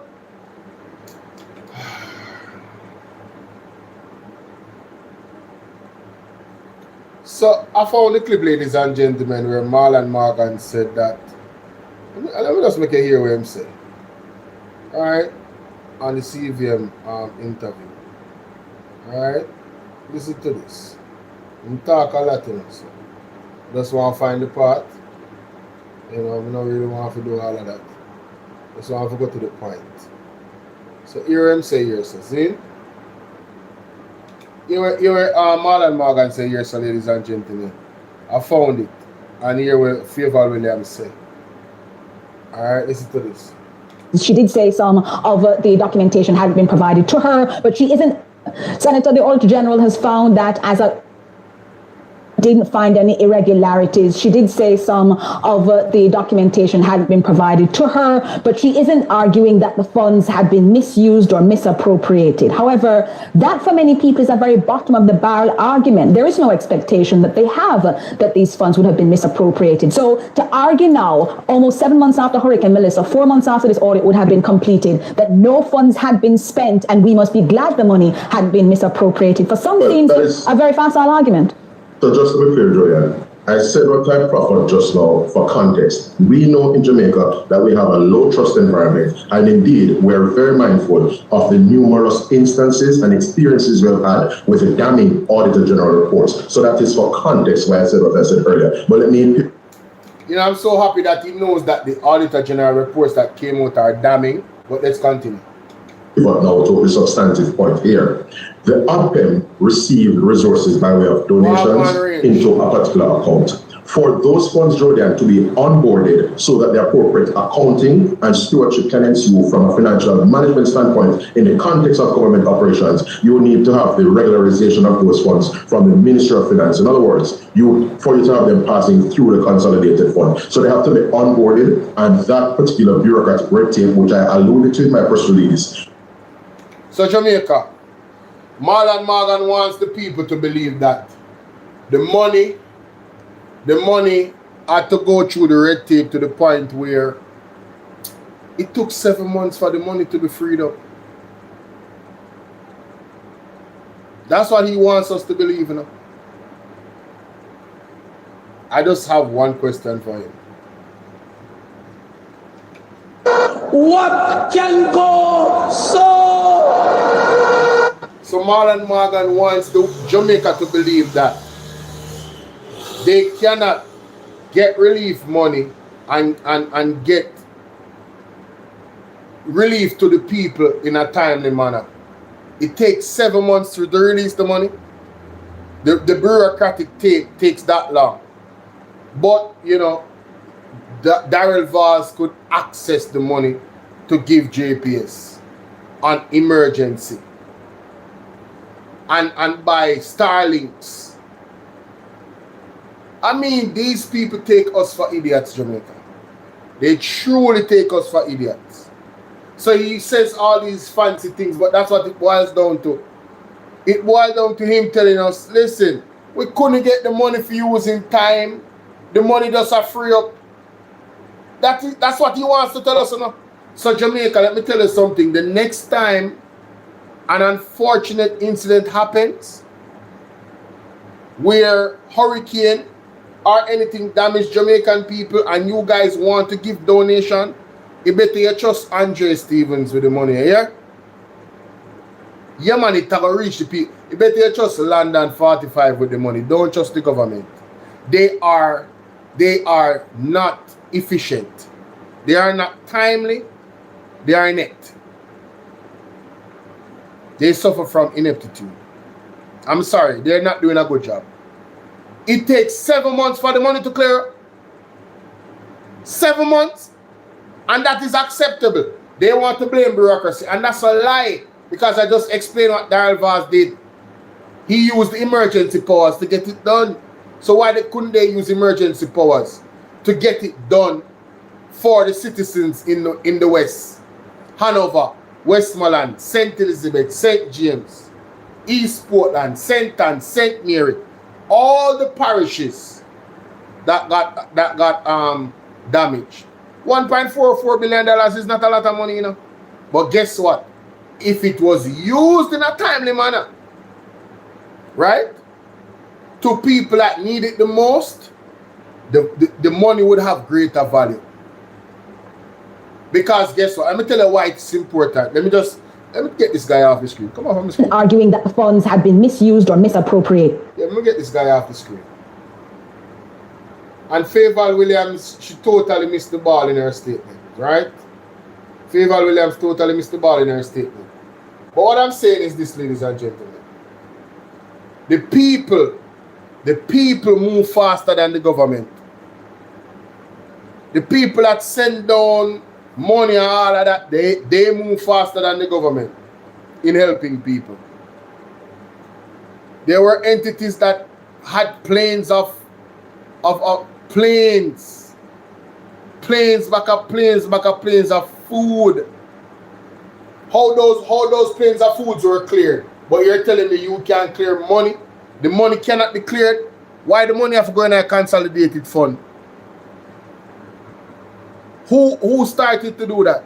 Why ADPEM cannot just be ADPEM? You see, this is the thing, you know. Andrew has created a bottleneck, you know, in his office as the Prime Minister, you know. And he's the problem. His governance style is the problem. It's not bureaucracy. His governance style doesn't give urgency to the situation. They want people to wait while they're suffering. And there's money to help them to relieve their suffering. Oh, just wait 7 months, man. What? Are you mad? But anyway, we're going to move on because, you know, like I said, the Prime Minister came out, ladies and gentlemen, and reacts to the Bulging shooting. PM says the Bulging shooting, PM reacts to the Bulging shooting, says that state's duty is to protect life. Wow. You gotta be kidding me, bro. You got to be kidding me. Ain't no way, bro. Ain't no way, bro. Ain't no way. Hey, boy, ain't no fucking way, boy. Ain't no way, bruh. Ain't no way. I must be reading this wrong, ladies and gentlemen. Let's get into this article. Let's listen to this. The shooting, which was captured.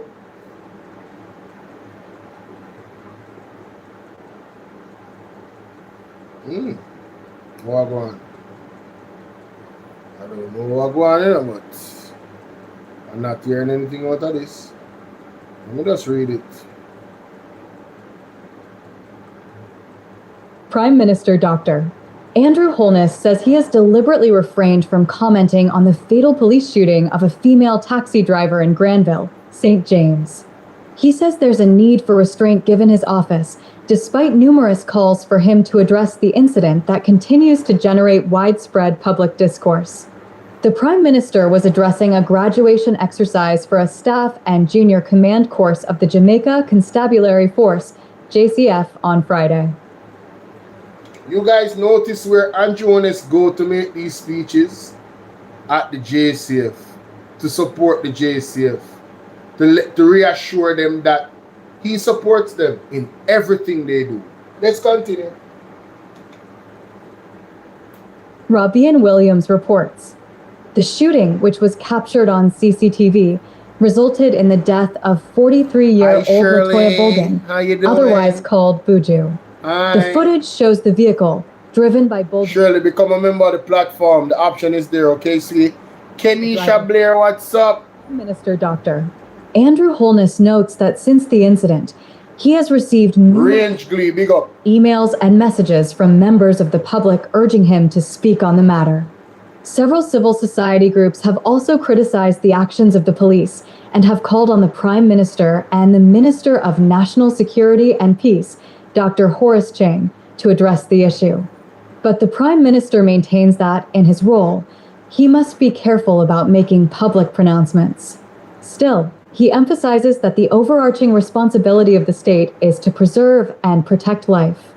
Prime Minister Holness also extended condolences to Bolden's family, friends, and the Granville community. Meanwhile, Prime Minister Holness asserts that Simple Pebbles purveyor of violence.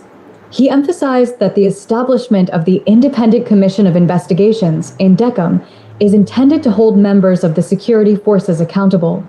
Prime Minister Dr. So, ladies and gentlemen, the Prime Minister does what he always does. When it comes on to key issues that affect the people and they are passionate about it and it affects their lives and they're crying out, he says nothing. He says a bunch of nothing.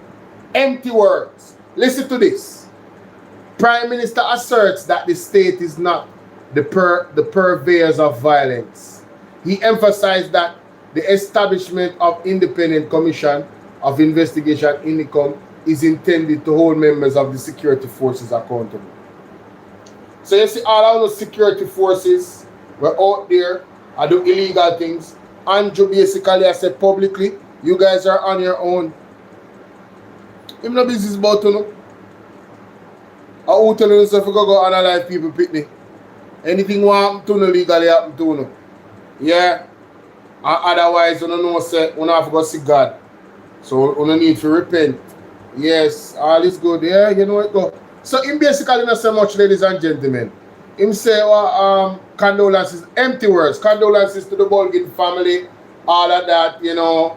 Everybody are asking to come say something. So him come say, I am not going to say anything. That's what he came to say. I am not going to say anything. I have to be careful what I say, and that's it. But you see, when it's something that would make him look good and he can PR it, trust me, he would be there. Who remembers the family, the multiple people that got burnt down? I think their houses got burnt down and they were attacked, you know, gunshots and all type of thing. And the Prime Minister went there, did a whole press conference and assured the people, Simple Pebbles big up, and assured the people that, listen, you know, you're going to get help. Ladies and gentlemen, can I tell you, that was a long time ago and they had not got no help from the Prime Minister. So when he can go and do this PR thing, he does it. Yes, it doesn't benefit him to say anything about this because everybody knows the finger is being pointed at him for saying meet your judge or meet your maker. Yes.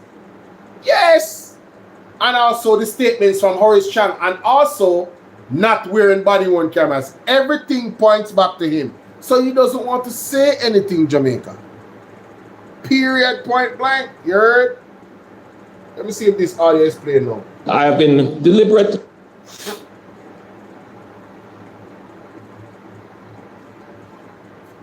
Yeah, clearly, God don't like ugly, so it don't want to play Jamaica.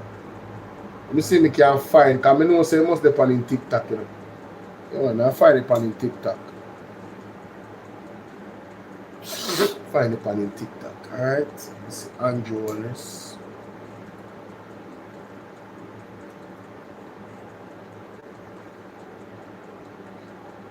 Alright. Amid public outrage, says cops must balance alternatives with restraint. Let's see. Alright, okay, came in the Observer.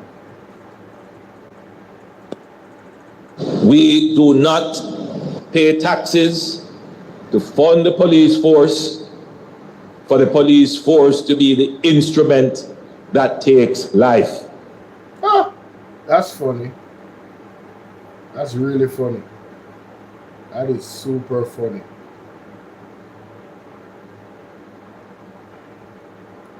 Alright guys, so I found the clip. Alright, let's get into this. Listen to this. Listen to this, ladies and gentlemen. We do not pay taxes to fund the police force, for the police force to be the instrument that takes life. The entire objective of the state is to preserve life. I want that to be the default position. There are some who go out with the default position that they intend to take life. But you as leaders, you must quickly identify those and correct an incident in St. James that would shine a particular light on the JCF. And since then, I have received letters, emails, messages from average citizens, ordinary Jamaicans, asking me to comment on the matter. It is indeed a matter of great public concern. Less than a week ago, Latoya Bulgin from St. James lost her life in a police-involved shooting. What's up, Freedom? I extend my sincere condolences to her family, her friends, her community, and all who are grieving. First, I'm happy that the matter has been swiftly addressed by the police high command. Big up. That we are dealing with the officer involved has been interdicted. Oh, go on. And there is a process of investigation that is ongoing. TikTok, tap up the screen, man. One of the things that Jamaica can be proud of is the establishment of a mechanism to independently investigate officers of the state when in the course of their duty a life is taken. What can go so? You know, this man is rich. This man is rich. Jamaica, didn't Horace Chang come out and say that Indicom is basically getting blood money? No, he wants to say, Andrew Honest just said that out. Did I just hear that correctly? Am I tripping? And Kemako said something very important. in the comment section on TikTok. Camarco said, why does the citizens have to ask Andrew Holness to come out and say something about something as critical as this? I mean, seriously. Philly had the vibe said, so it took a foreigner to get unalived. You know, he doesn't care zero about Jamaicans unless they are elite. No, listen. That situation is separate and apart. I'm not even going to conflate issues. And that's not what he's talking about. The young lady is not a foreigner. She married to a foreigner. You understand what I say? She married, as far as I have heard from sources close to her, she's married to a foreigner, right? She came back down. As a matter of fact, it is said that she didn't even have a Jamaican ID. She had a foreign license in that whole interaction with the police. But back to Andrew Holness. Did Andrew Holness just compliment Indico? You gotta be kidding me. Is a process of investigation that's been swiftly addressed by the police high command, that the officer involved has been interdicted, and there is a process of investigation that is ongoing. One of the things that Jamaica can be proud of, listen to this, is the establishment of a mechanism to independently investigate officers of the state when in the course of their duty a life is taken. Hey, I have to find that clip with Horace Chang talking about blood money. I gotta find it, bro. This is ridiculous. This is ridiculous. This is ridiculous. Horace Chang said that it's like blood money. Horace Chang blood money comment.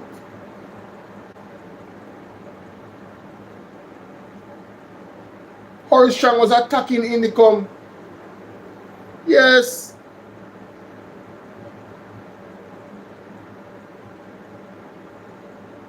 I need to hear it. I need to hear it. I need to hear it. All right. The truth is finally surfacing, and those responsible are gripped with fear. They are fully aware. Two political commentators are split on the appropriateness of National Security Minister Dr. Horace Chang's verbal attack on Jamaicans for Justice, JFJ, accusing the human rights lobby of living off blood money. Founder and executive director of the Jamaican Association for Debating and Empowerment, JADE, Jermaine Barrett, described the comment as inappropriate. However, Kevin O'Brien Chang defended Dr. Chang's view as wholly representative of the belief of the majority of Jamaicans. Siobhan Campbell tells us more. The rhetoric surrounding Jamaica's murder rate and the rise in police fatal killings has escalated. In a candid comment speaking with Nationwide News, National Security Minister Dr. Horace Chang accused JFJ of living off blood money due to its constant criticism of the police force. Jermaine Barrett is questioning the sensibility of Dr. Chang's statements. So there you have it. And the rise in police fatal killings of the belief. So I knew I wasn't tripping. Yeah, so Jamaica, listen to this, because I knew I wasn't tripping, bro. I knew Horace Chang said something about blood money. Listen to this. Of the majority of Jamaicans. Siobhan Campbell tells us more. The rhetoric surrounding Jamaica's murder rate and the rise in police fatal killings has escalated. In a candid comment speaking with Nationwide News, National Security Minister Dr. Horace Chang accused JFJ of living off blood money due to its constant criticism of the police force. Jermaine Barrett is questioning the sensibility of the... Oh my God, no way, What the hell? Oh my God, no way, I just wanted to give context. Ladies and gentlemen, let's go back to this statement from Andrew Owens. Listen to this. Has been interdicted, and there is a process of investigation that is ongoing. One of the things that Jamaica can be proud of is the establishment of a mechanism to independently investigate officers of the state when in the course of their duty a life is taken. I'm confused, bro. I'm confused, bro. I'm confused. I'm confused. What is going on, bro? What is going on? All of them. It don't matter if you Diddy or whoever you is. TG Jakes, any of them. All lies will be exposed. That's all.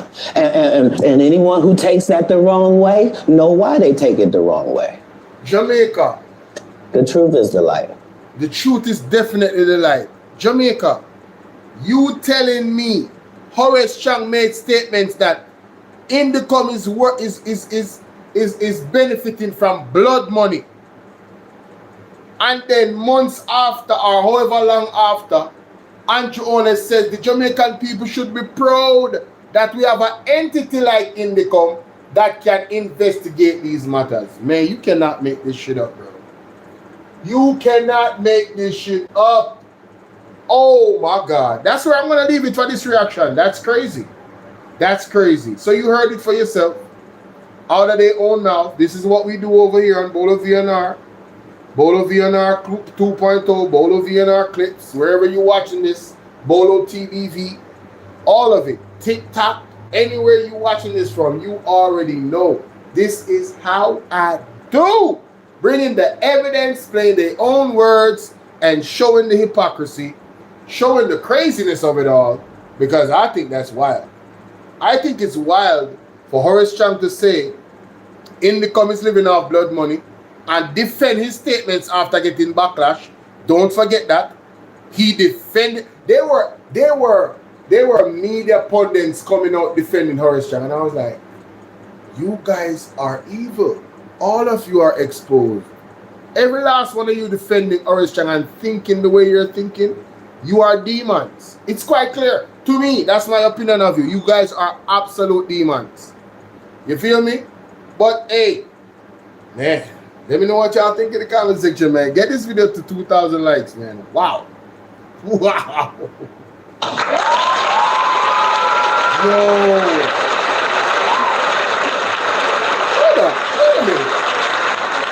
Hold up, wait a minute, let me put some, you know, I didn't know that my microphone does not take any sound from my, hold on, let me try something else to see if this, wait a minute. Yo, what? That was a fundamental and profound change in how Jamaica policed itself. Alright, so there's a clear difference. So when I play this from the soundboard, it doesn't go to it? All of them. It don't matter if you Diddy or whoever you is. It does go to it. Okay. It does go to it. That's alright, wait a minute. Anyway, let's move on, ladies and gentlemen. Let's move on. There's more for me to cover. Yes. More for me to cover. Of course, you know, I wasn't live today. I thought, I want to share up the live in Jamaica. So when the people them wake up, them can say, yo, so BOLO did live. Let me see what go on. You know them way there? And whoever is at work right now, please be safe out there. If it's the late night shift, and if you are at work right now, you already know that I go live late nights on a regular. So share the program with the people that work late nights so they can come over here, you know what I'm saying, and listen to the conversation. Oh, my son. Son, good now. Shove. I tell you, man. Do the right thing. Let me see. Reload. me see if it'll work. Okay, it'll work. It'll work, Jamaica. It'll work. Oh yes. So let's go to this now. Very important. Wow. Man, hey, you know, Andrew is something else, man. I gotta tell you, he is something else, bro. Man. Whatever has been left behind by the MPs who preceded us that we have to make do with for the rest of the year. Let's hear now from Siobhan Campbell from Nationwide. Ali. Please unmute and go ahead, Siobhan.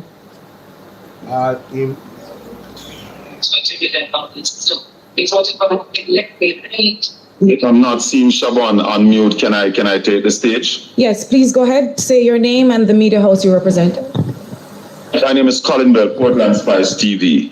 I have about 3 questions. I heard MP Jess said that she went in search of a community yesterday. Could you expound a little bit more on that for us, because you say you did not find that community? I also want to ask, does the People's National Party as a party can source assistance for the people who needs help? And of course, Comrade Natalie, do you think this is a stage where the Minister of Local Government needs to use that equalization fund to provide more funding for councillors? Thank you. Jess first. So we'll go to Jeff. So when I mentioned that I could not find the community, I'm referring to the community of Mariba. And we started out by checking the access points to the community. So we went to one location where that is the road that should lead to Mariba, and there was no road. There were just crumbling asphalt. There was just debris of asphalt. We went to another. You know, I think I need to revisit. No, this was just after the hurricane. I think I need to revisit this press conference for persons to understand the gravity of the situation that persons were in just after the storm and why people are outraged. Right? Why people are outraged, ladies and gentlemen, with the government. Yeah, I think I need to do that. But before I do, you have to put out this video. Okay, yeah, TikTok, you know, we gotta mix it up. Gotta mix it up for TikTok. For those watching the live, you know, you've seen it, so you hear live. But I'm definitely putting out a video for what I just exposed a while ago. No, sir, we're not doing this. We're not doing this. We're not doing this. Why? Why? Tell you why. The devil is a liar. Let me go here. Let me go here, and I have this one queued up already. Perfect. The Minister, Dr. Horace, killings has escalated. In a candid comment speaking with Nation, Dr. Chang's view as hood. All right, pause that. Kind of load. So I need to turn it down. I want it to load on the box. I just want it so people can hear. Chilling. We're not chilling where? Come off of here, sir. You know, so I need to upload Pastor Peter Chambers' newest audio on TikTok. It's gonna be 2 videos because it's 18 minutes long. So yeah, I need to do that. So persons can get the word on TikTok as well. Alright, so here we go. Objective, Mark, that the officer involved has been interdicted. Hi, ladies and gentlemen on TikTok. You are not going to believe this. Please listen to Andrew Ones in response to Buju life being taken. I'm going to play a small part of it because I want to highlight something. Listen to this. And there is a process of investigation that is ongoing. One of the things that Jamaica can be proud of is the establishment of a mechanism to independently investigate officers of the state when in the course of their duty a life is taken. So Jamaica, Andrew is talking about Indicom.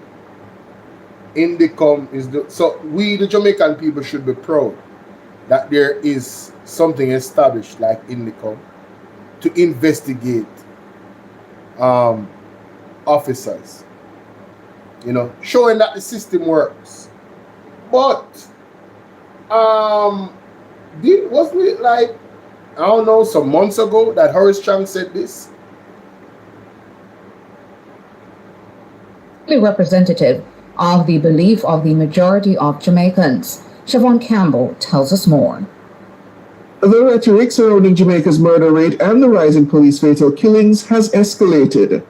In a candid comment speaking with Nationwide News, National Security Minister Dr. Horace Chang accused JFJ of living off blood money due to its constant criticism of the police force. Jermaine Barrett is questioning the sensibility of Dr. Chang's statements. So Jamaica, Horace Chang said that Indicom is living off blood money, and he got so much backlash, and he continues to be the racist bigot he is. I believe he's a racist bigot. He continues to be the racist individual that he is, because no Chinese persons is not being unalived in Jamaica by the police. But it's okay because black people is being unalived. And when the police is criticized, the Indicom is living off blood money. And then, I mean, am I hearing right? Is this the Prime Minister telling us that we should be proud of Indicom? Wait a minute. What is going on here? Has been interdicted. And one of the things that Jamaica can be proud of is the establishment of a mechanism to independently investigate officers of the state when in... So, we're going to listen to this again. No. Comment speaking with Nationwide News, National Security Minister Dr. Horace Chang accused JFJ of living off blood. Oh, JFJ. Indicom JFJ. Indicom JFJ. Yeah, that's kind of different. But what's the difference between Indicom investigating the police and JFJ saying, no, you know, this is criticism? So I have to take it from another angle, see? I have to take it from another angle just to be accurate. So I'm going to point out something here that I think is a contradiction. All right? And you tell me if you think it's a contradiction. Listen to this. That the officer involved has been interdicted and there is a process of investigation that is ongoing. One of the things that Jamaica can be proud of is the establishment of a mechanism to independently investigate officers of the state when in the course of their duty a life is taken. So we should be proud of Indicom, ladies and gentlemen. And when Indicom asks about the on cameras, the government refused. Horace Chang refused. Horace Chang pretty much chose cold water on body worn cameras. But at the same time, when JFJ came out and said, you know, this is alarming, the amount of persons that is being unalived by the police. You guys remember this? Siobhan Campbell tells us more. The rhetoric surrounding Jamaica's murder rate and the rise in police fatal killings has escalated. In a candid comment speaking with Nationwide News, National Security Minister Dr. Horace Chang accused JFJ of living off blood money. So JFJ is living off blood money. What is Indicom doing? What is Indicom doing? Doesn't Indicom get activated when persons' lives are taken by the police? So, and don't they give strong recommendations, stern recommendations for body-worn cameras so that they can get more evidence to prosecute more fairly and make sure that the police and the citizens' rights are protected? So what's the real difference between JFJ and Indicom? Aren't they singing the same tune? On one end, we should be proud that Indicom is there and it's independent, but on the other end, JFJ is what? Is living off blood money? I think that's a major contradiction coming out of the administration. I really do. Let me know what you guys think, though. Let me know what you guys think. You know what I mean? Real talk. Mr. Cole, what you deal with? Do they up on the goalie side? If you want to know, where you find me? I knew I heard Horace Chang say that. I was like, wait a minute, what? But he said it about JFJ, not Indicom. So yeah, I got that wrong. I will put out the video anyway, so people can correct me or whatever. But I don't have time to go edit that and put in that part, and you know what I mean? Well, hey, hi guys on TikTok, how you doing? Hi guys, let me see. We got Julene Knuckle in the building. Philly Hardy said, yeah. Philly Hardy, how come you're not a member of the platform? Do you know that I can receive super chats? There's a live goal, all that good stuff. So if you want to, you can become a member of the platform, bro. Right? Let me see. Mr. Cole is here? I don't see him. I only see, they say I should invite him. Let me see if he's here. Freedom Project.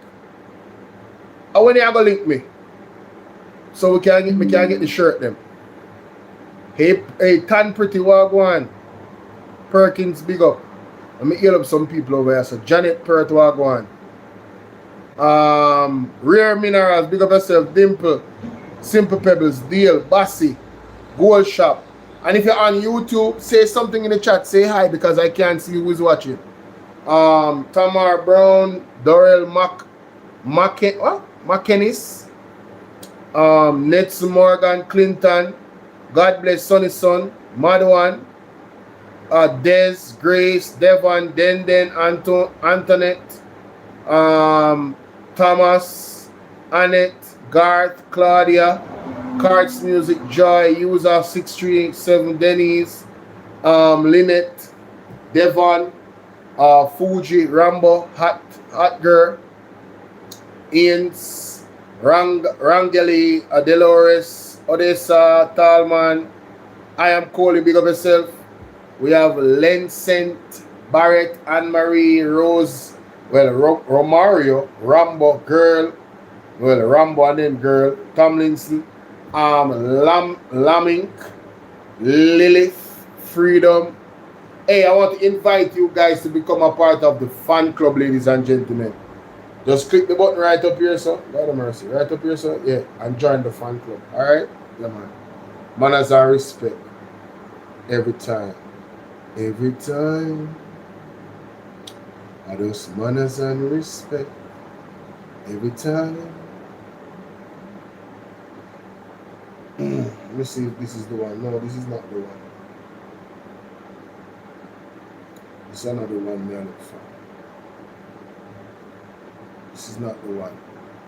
Big up yourself, Philly Hardy vibes. What you mean? Big up yourself for the super chat, bro. And I tell you, so we check out the membership thing still. Andrea says, if JFJ was doing their job, Chang wouldn't have to pass in place with them. No man, JFJ cannot muzzle Chang.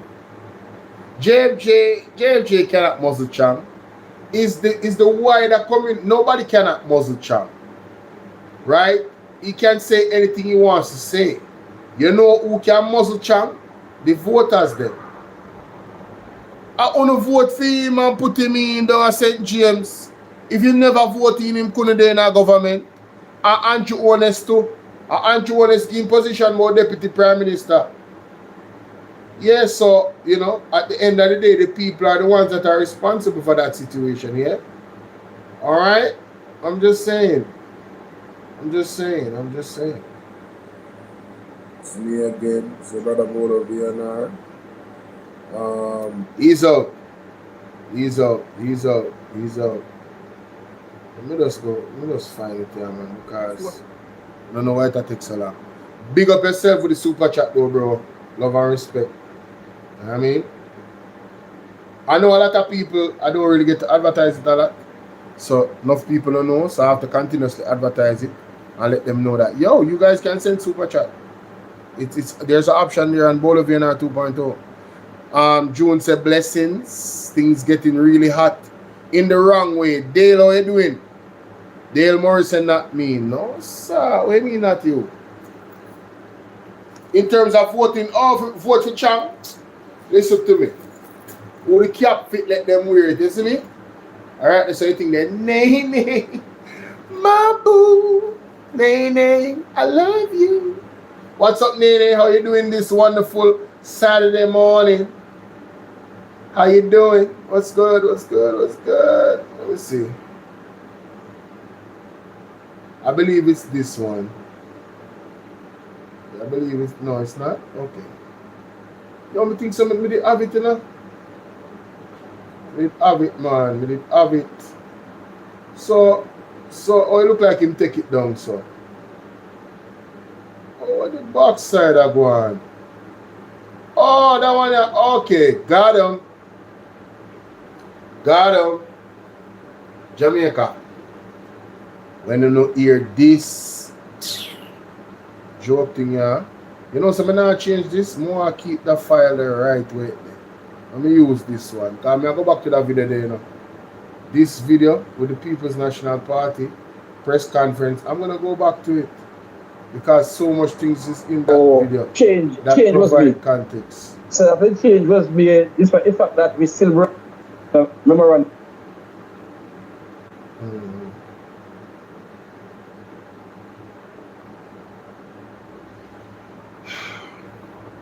Ladies and gentlemen, it's imperative that I highlight this particular interview with Colin Bell and the mayor of Westmoreland. Specifically, an area where was pretty much right in the eye of the storm. And as the mayor of Kingston, yeah, I know about the petition with Andre. I have signed it and I have shared it as well. Yeah, man, I signed it already, man. Signed it already. So, the mayor of Westmoreland was on Colin Bell's show, and the man revealed some things. What's his name again? Desmond McKenzie. Desmond McKenzie and Andrew Owens come to the front of the class. Jamaica, I am going to tell you this right now. I am not going to say a word. I am going to hold my tongue, and I want you guys to listen carefully, because I'm talking kind of fast enough. I want you guys to listen carefully to the mayor. Hi, Sassy D. What's up, my baby? Right? I want you to listen to the mayor of Westmoreland. Just listen and listen to the questions that Colin Bell is asking the man, you know, so you guys can understand how governance works, you know, and what is the role of the mayor, especially when a hurricane has destroyed that area. What would be the role of the mayor, and how the mayor and the prime minister and the government would interact in getting things done swiftly. Listen to this.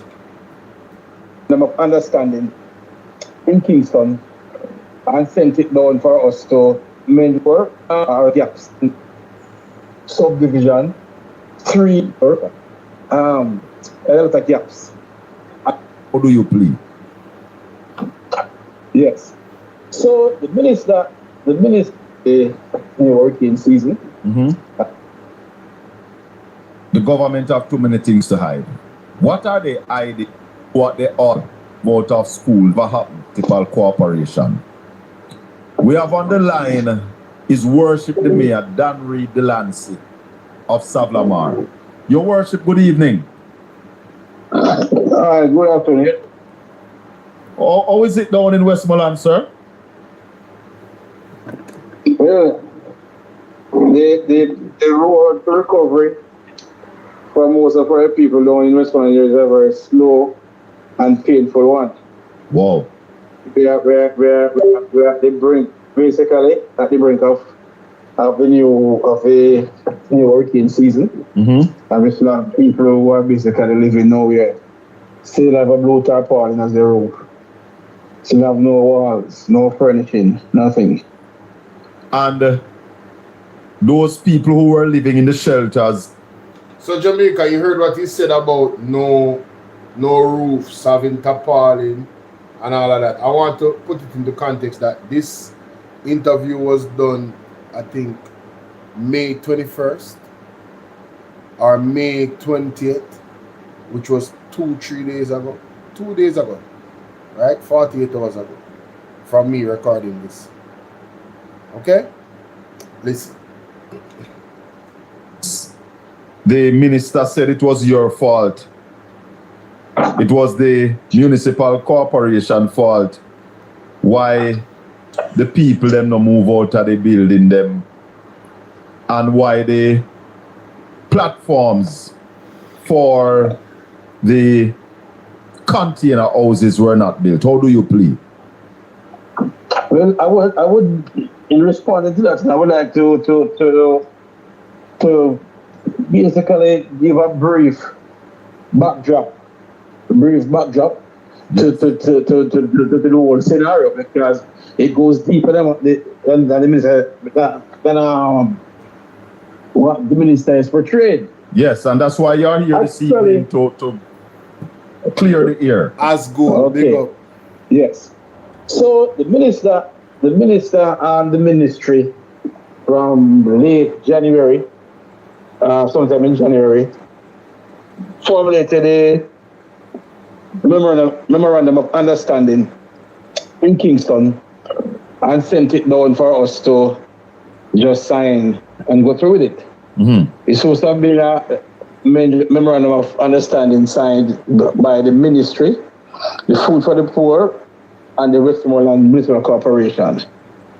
We, after looking at the MOU, decided that we saw where it was a lot of gaps and could have left us in a very bad position.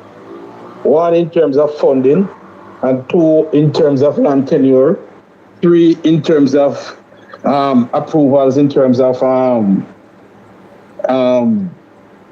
subdivision, three, health concerns, four, infrastructural concerns. Whoa, that's a lot. So yes, man. So we wrote to the ministry expressing our concerns and asked that the MOU be amended. After a lot of back and forth, some amendments were done, especially to clause number 9, which said that we were basically responsible for financing the project. That's the municipal corporation was responsible. Municipal corporation, right? For financing the project. That's what it was saying. That's what it was saying on paper. But when we spoke to the minister, he was saying that no,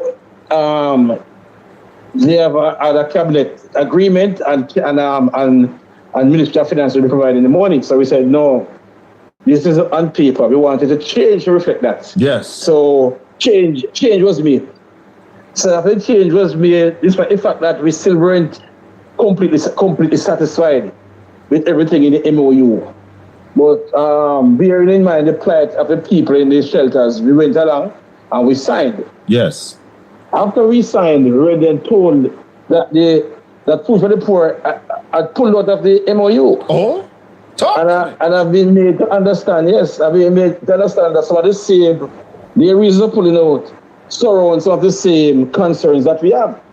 Bear in mind, one, that Food for the Poor is an international organization, and they do not do any form of construction on lands for any beneficiary unless such beneficiary has proof of ownership, can display proof of ownership or written proof permission to utilize the land. And so, food for the poor is responsible, ladies and gentlemen. And there was some issues, right? Which the man is explaining why the original plan to get some homes constructed did not go through with food for the poor. This is in Westmoreland. Let's continue. And of course, Desmond McKenzie is at the center of all of this. He's the local government. He's the local government minister, right? Minister of local government. I've been made to understand that was not the sticking point. That's the understanding that's come to me. I have no proof to say yes, it's so, but I've received information. That's your that information. That is one of the main reasons why they pulled out of the MOU, right? There were also health concerns because where the site is located is very close to Roan River, and Roan River has a history of typhoid outbreak. Jamaica, look up typhoid. So there was a health issue. It was near Roan River, and typhoid, ladies and gentlemen, outbreak regularly happens there. Okay, let's continue. So we wanted good and proper sewage treatment and disposal facilities to be included in the plan as well. So eventually we heard that a lot would have been contained there. So one of the first input that we got said 75 lots. Yes. 75 was to be built. Then it came down to 50. And now we're at 20. What? And we're told that the estimate is 82 million. But our technical department it was estimating the whole thing at approximately 160 million. We also expressed concerns over that. Anyway, eventually the minister got angry. He had said down 40 million for works to commence. For work to be paid. Works to be paid for. Yes. Bearing in mind that works, the ministry or the minister engage a contractor to start work on the site before bringing us into the picture. Oh? We weren't responsible for engaging any contractor. So you were just a conduit? And a very leaky one at that. The way how they were doing it. So, ladies and gentlemen, there were gaps in terms of procedure in regards to starting the project, is what the mayor is explaining. Let's continue. You first have to crawl before you can walk and before you can run. So there's a process. So basically, Desmond McKenzie and the Jamaica Labour Party were trying to run in terms of moving forward with the project before they started to actually crawl. You have to crawl first. Then you walk and then you run. But he was running. Just for simple terms. Let's continue. Talk to me. Right? So after they had contracted someone verbally, I get to understand, to start work, then they came to us. There was no environmental assessment, nothing. It was breach after breach after breach.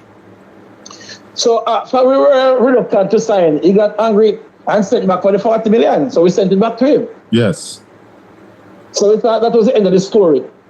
Until again now, we were told that Food for the Poor has now backed out. So at a meeting in Kingston, the minister informed me that they're going to be doing a new thing now. They're going to be using container houses, and it's going to be 20 units. So hold on. It wasn't container. Hold on, your worship. It wasn't container houses at the start. No, it was units to be built on location through Food for the Poor. Oh, Food for the Poor houses first. Oh, right. So that when it was that time it was what, 60 or 80? It was 70 first, then 50. Oh. So after Food for the Poor exited, it came out to 20. Hey. right? 20 container houses. So I said to the minister in Kingston, it would be a better idea to give these 20 houses to the beneficiaries, to prepare the pad, the location for them individually, and give them, because everybody was living somewhere before. Yes. Right? And I'm saying that I told them that by doing this, the ministry will save money because they won't have to put in any sewage system. Yes. They won't have to put in a road, they won't put in any water, they won't put in any electricity. The minister said, no. He's putting the containers over there. I tried again to point out to him the advantage of giving the people the containers at their place. I say, if a man currently doesn't have any land for himself, it would be better for us to help him lease a piece of land and put it. Yeah. But the government decided that they wanted to create this container park or something along that line. Who owns this piece of land? Who owns this piece of land that they want to put the containers on? SCJ. Oh, sugar people them. Sugar, right. So it's government lands. So they went, the minister went ahead now and drafted a contract to be signed between us and a contractor. We looked at the contract and again we had concerns. We wrote to the ministry. There's a lot of concerns surrounding the way how the government is doing their business of government or governance. Alright? Andrea says, Bolo, do you know that the container houses that care for the hurricane victims are donations? I'm waiting to hear from the government how many billions they spent for those containers. Listen, you know, I am not worried about it, to be honest with you, because we're going to hear it in the Auditor General's report. Although, oftentimes when you hear it in the report, it's already too late. So, the changes that Jamaica need for accountability really has to come with a government that wants to be held accountable so they can implement the systems in place for accountability. As it stands right now, there's not enough accountability where this goes. There's too many loopholes, there's too many gaps. But let's continue. And we outlined the concerns. We had telephone conversations with technocrats in the ministry, and they said they understand our concerns and all that. Yes. And but the person with the most concerns happened to be the persons in our technical department. Yes. Our engineers. Yes. Right? And apart from land ownership, which was just the sticking point, there are other technical aspects about the whole thing that what was mapping us. So eventually, after letters and verbal conversations over telephone and all that, and meeting, we decided to sign in good faith, in the best interest of the shelterees. Yes. Because we don't want to stand in the way of people getting over the head. Yes. Bearing in mind that the next hurricane season is bearing down upon us. Days away. Yeah. So we did that. Yeah. And then immediately after that, the contractor sent in a bill. So just the 21st of April, the contractor sent a bill. On the 22nd of April. What, one day after? Are you exaggerating, your worship? Sorry? Are you exaggerating one day after you signed the contract? No. You get a bill? I'm not exaggerating. Right. And then our technical department was said... Jamaica, I want you to let that sink in. One day after they signed the contract. Listen to that again. Mighty God. What, one day after? Are you exaggerating, your worship? So just the 21st of April, the contractor sent a bill on the 22nd of April. What, one day after? Are you exaggerating, your worship? Sorry? Are you exaggerating one day after you signed the contract? No. You get a bill? I'm not exaggerating. Right. And then our technical department was said, they cannot sign off on this because one, technically, so much work could have been done in one day. So this cannot stand up to audit scrutiny. And two, we have to. So the process was being rushed, ladies and gentlemen. And the technocrats and the legal team was saying, no, this cannot stand up to audit scrutiny. So they, proper procedure, which the Jamaica Labour Party seems to have a serious problem with. Yes. Let's continue. So we have to go there and check the work to ensure that it has been satisfactorily done. Hold on your worship. This contractor, yes. If you're just joining us, listeners and viewers, we're talking with His Worship the Mayor Delancey of Sablamar, chairman of the Westmoreland Municipal Corporation. And just for context, I want to remind you that Westmoreland was one of the hardest hit parish in Hurricane Melissa. Continue, worship.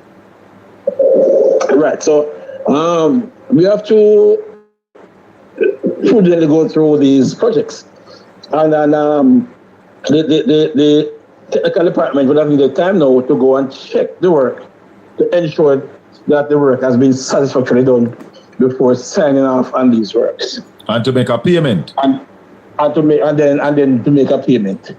And once the technical department does not sign off on the work, no payment can be made.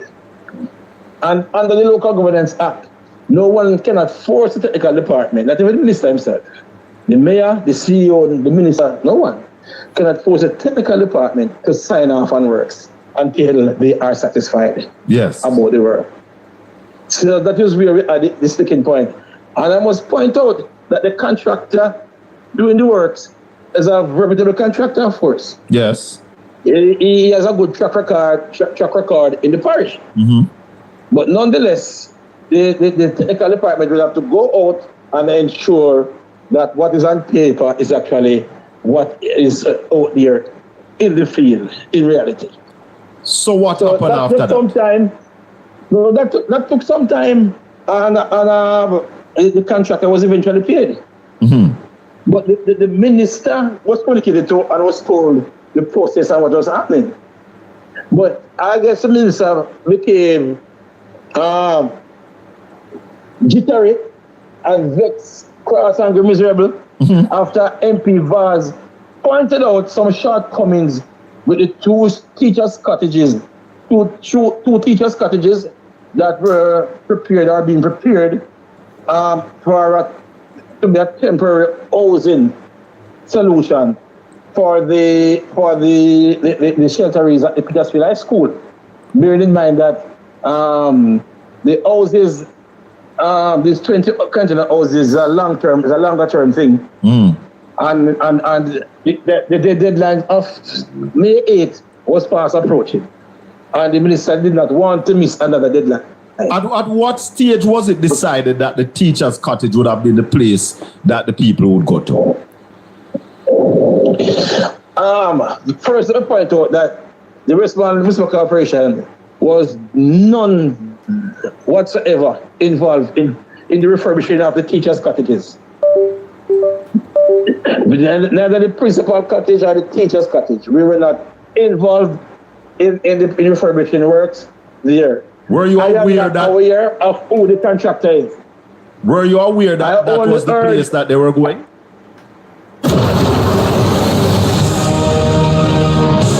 Hi, it's Dua Lipa here. Tune in to one of my favorite performances, Radical Optimism.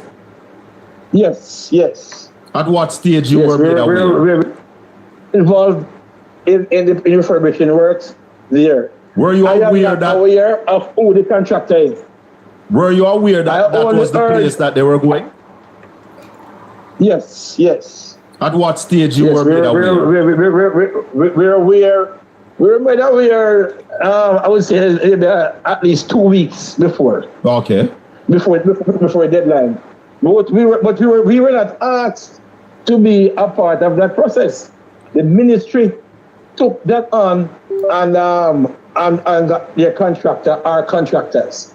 But the minister is painting the picture as if we were involved in that, and we were not involved in that aspect of it any at all. The only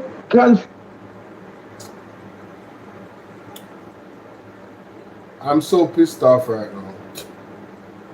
That entire recording is messed up, you know. Oh man, this sucks, bro. Let me go check this recording, see if it's alright.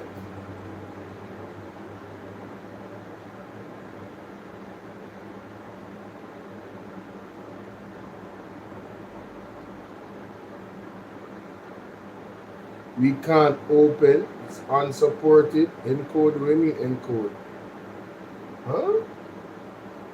What kind of nonsense is that? Wait, what? You gotta be kidding me, right? You're joking, right?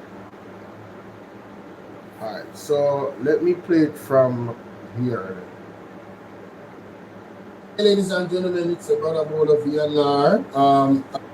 Right, you heard. Embarrassing. Gasoline on Yes, what? When do I? All of them are messed up.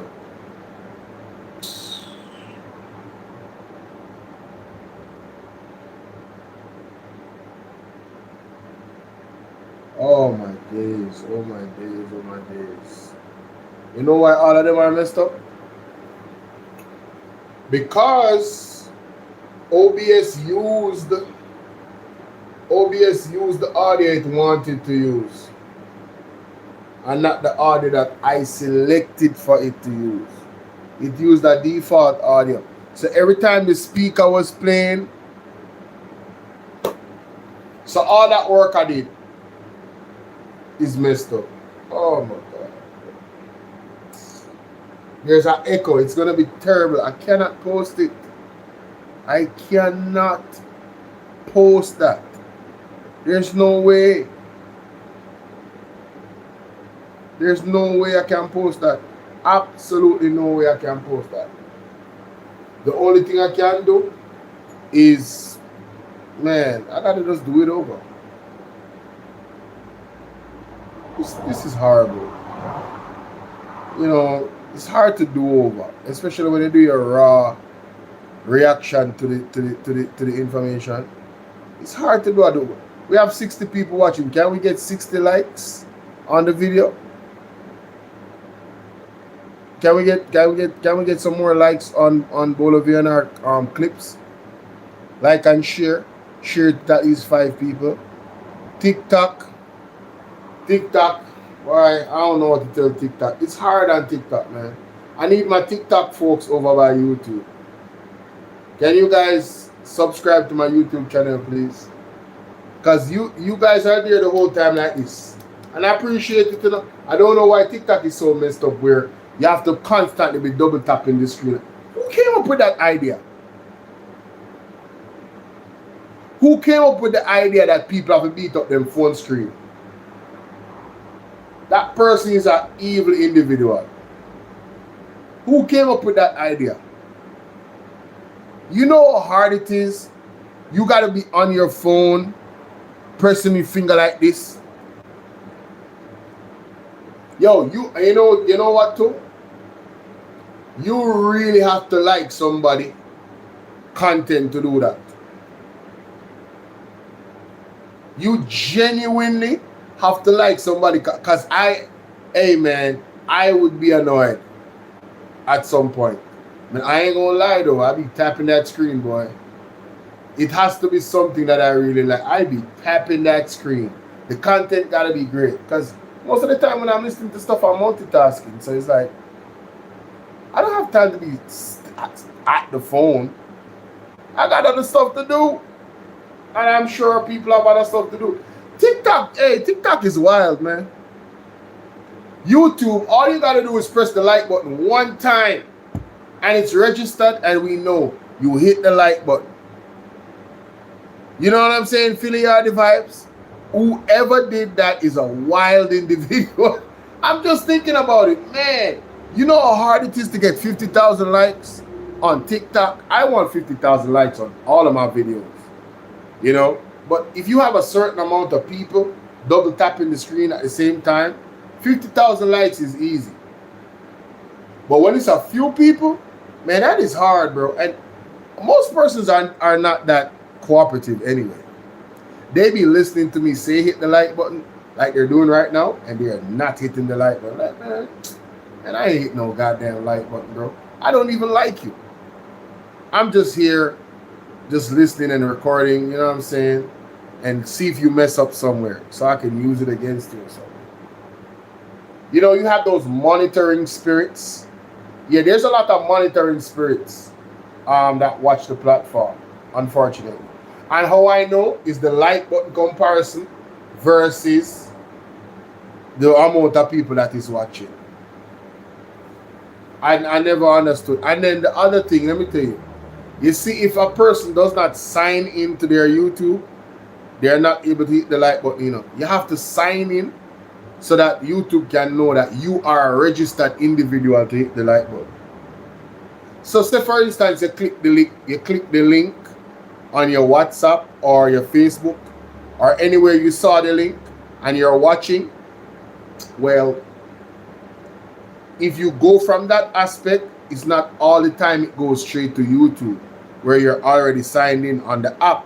Sometimes it goes to YouTube link to Facebook, like a sub window. And on that sub window, you would have to sign in for you to be able to hit the like button. And I'm sure if anybody has hit the link somewhere where I'm talking about, when you try to press the like button, it's going to tell you, oh yeah, you got to go. You got to sign in. You're going to see it because it happens to me. I mean, I've seen links on pages all the time. You know what I'm saying? Yo, I'm so pissed, yo. Because I wanted people to know about this. Like this situation with the mayor.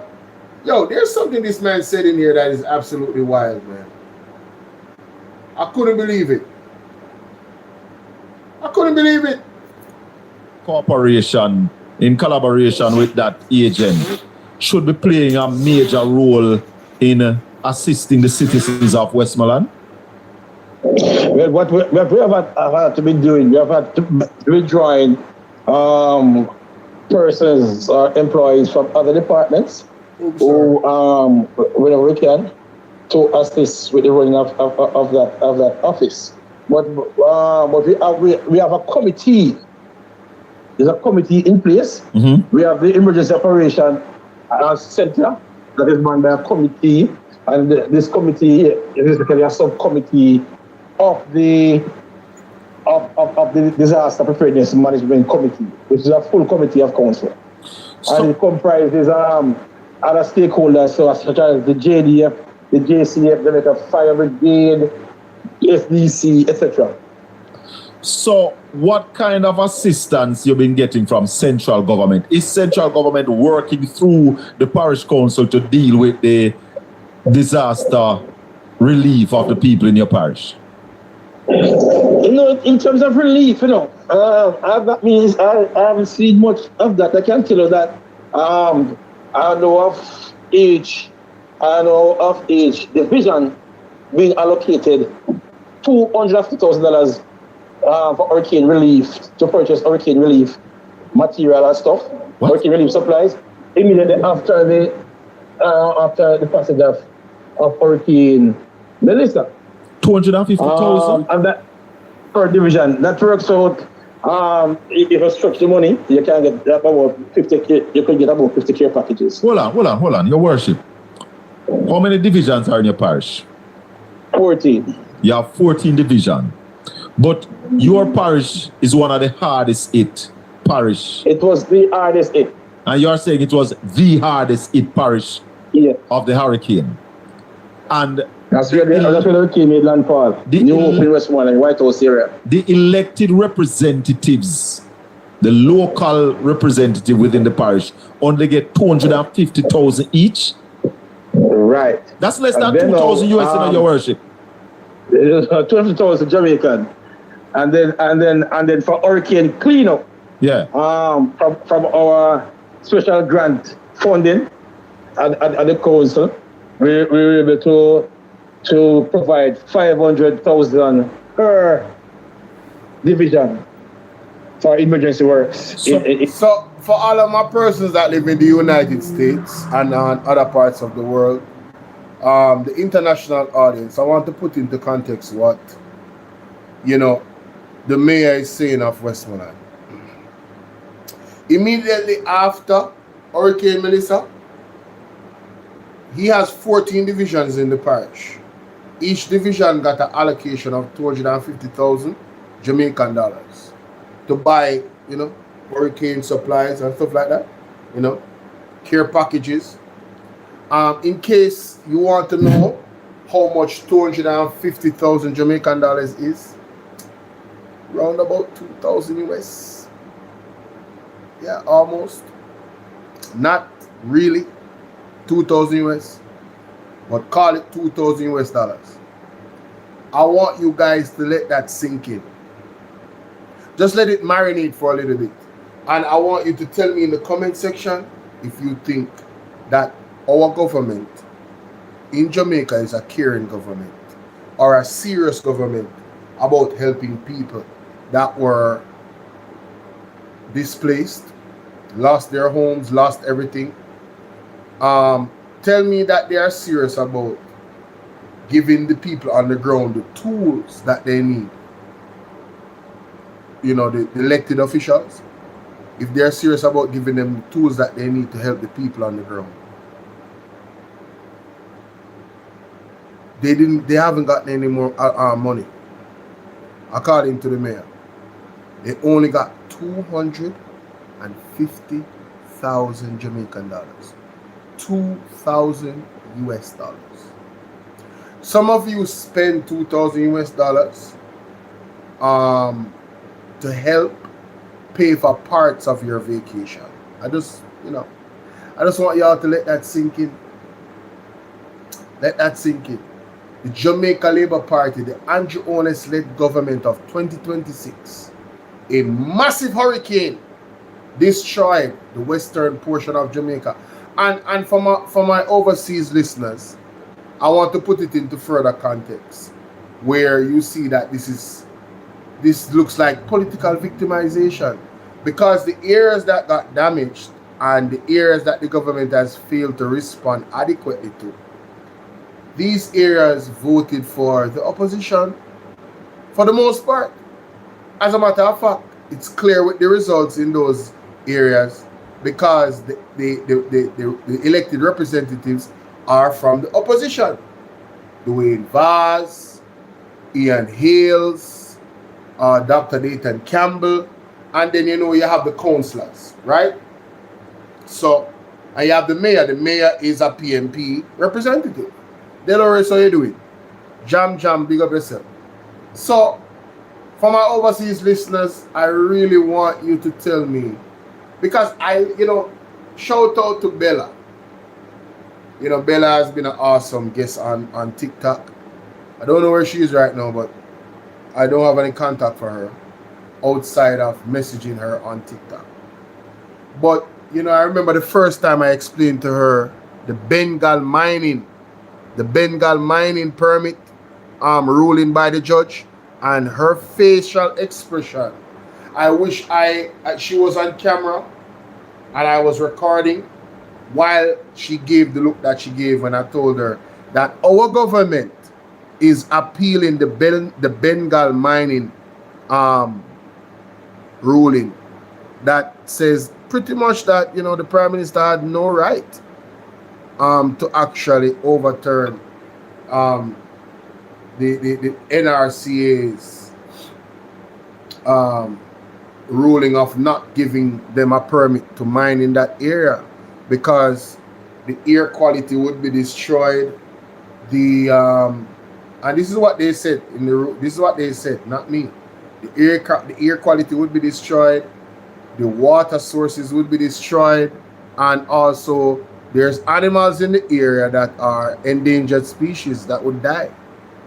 And Andrew Holness, the government, the leader of the Jamaica Labour Party, the current administration running the country right now, or not running, ruling like a dictator, decided that, no, I'm going to give them the permit. I don't care what the technocrats say. I don't care what the professionals say about the environment and protecting the environment in that area. I am going to give them the permit. You see, they can try and stop persons in the parliament from talking about this, but they can't stop the free press from talking about it, especially when they talk about it accurately. So now, they have decided, Jamaica, that they are going to take it to court. I don't know if they have appealed it already. I don't know how long the process takes. But when I told Bella about that, she was so shocked. She couldn't believe that, you know, the politicians would really do that. But unfortunately, this politician did that. Yep, sure did. They said they, and it came out of the mouth of, what's her name? Dora the Explorer? Dana Mars Dixon? Yeah. She said, yes, there's intention to appeal it. I said, wow. They have all intentions to appeal it. I said, wow. You guys don't know when to quit, do you? And the Jamaican people don't know when to stand up, do they? Damn shame, bro. In each division. So both for clean up and relieve, a councillor not get $1 million yet? No. What you not talk? Come on, your worship, come on, man. That cannot be so. So from the hurricane hit, none of the members, none of the councillors has got $1 million to help. Not even $1 million from the government. Can you imagine? And you see, let me tell you, this would be okay if the government was taking care of the situation. You know? If the government was helping the people, getting them from all that appalling, and everything was running the way it's supposed to go, persons were, you know, that are more vulnerable was getting help from the government and all of that good stuff. Them not give, excuse me, sorry, if them not giving the councillors any money, it wouldn't be bad enough. We wouldn't have a problem because they're using the money in such a way so that the people get timely help. But the opposite has occurred, ladies and gentlemen. And the people are still suffering right now. A lot of people are still suffering right now. The people that are suffering far outweigh the people that have gotten help. I can tell you. And that's not an exaggeration. The people that are still suffering after Hurricane Melissa, a lot of them are suffering in silence. Some of them are ashamed. They don't want to come out and put their face on camera and say, you know, this is the reality and this is what is happening. Some of them haven't gotten angry enough to put themselves to that level of what they would call disgrace for coming out and saying, listen, I mean, we've been asking for help. At this point, to me, the government has no intention of helping the people. Really. In any substantive way. They have made that very, very clear. What the people of Jamaica needs to do is to send the government a very strong message. I mean, September 3rd was the perfect opportunity, but no, you know, guess you'll have to wait. I guess you'll have to wait. I don't know. Hey, you guys need to figure it out. How are you gonna send the government a strong message? I've been telling you the legal ways to do it, but nobody wants to listen. Everybody wants to burn tires in the road. Bro, listen, let me tell you something. This government has told you what they respond to, you know. They have said it. The only thing they really have a problem with is international attention. You know, making noise on TV, they don't care nothing about that, bro. They don't care. They have spin doctors to come and spin that because they control the media. They control the media pundits. They control all those people. And they know how to suppress a platform like this because they have the technology to do so. You know, Pegasus, you know. And it's not just me. It's not just me. Even platforms that were there a long time, you see what's going on with the numbers. you see what, and then you have inflated numbers for their media pundits. It's bare AI and bots in the comment section, not real people that they, if I give them my phone number, if I give them the phone number, they can call. It is AI behind the people in a lot of these, you know, media outlets. Yeah, because them feel away. They feel away that Andre Stevens, a Mystic Sensation, a Mr. Wayne Lonesome, a Rattigan, you know, they feel away that those persons can actually have real people in their chats.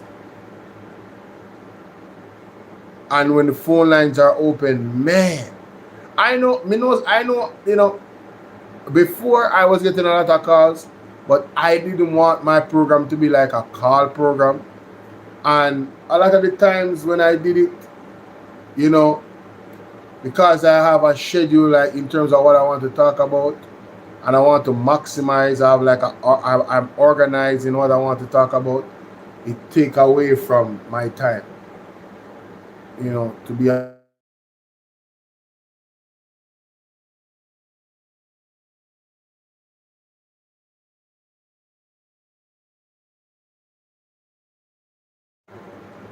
Yo, can you guys hear me? Wow. Wow. Look at that. Can you guys hear me? They kicked off 20 plus people off my live a while ago. Yo, can y'all hear me?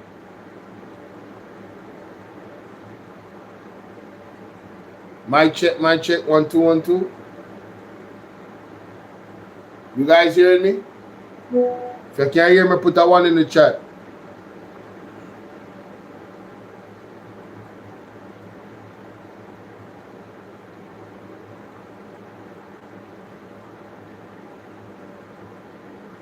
If you guys can hear me, put a 1 in the chat. Okay, wonderful. The truth said you can't hear me. As soon as I said Pegasus, they kicked off 20 people off the live. All my phones was reconnecting.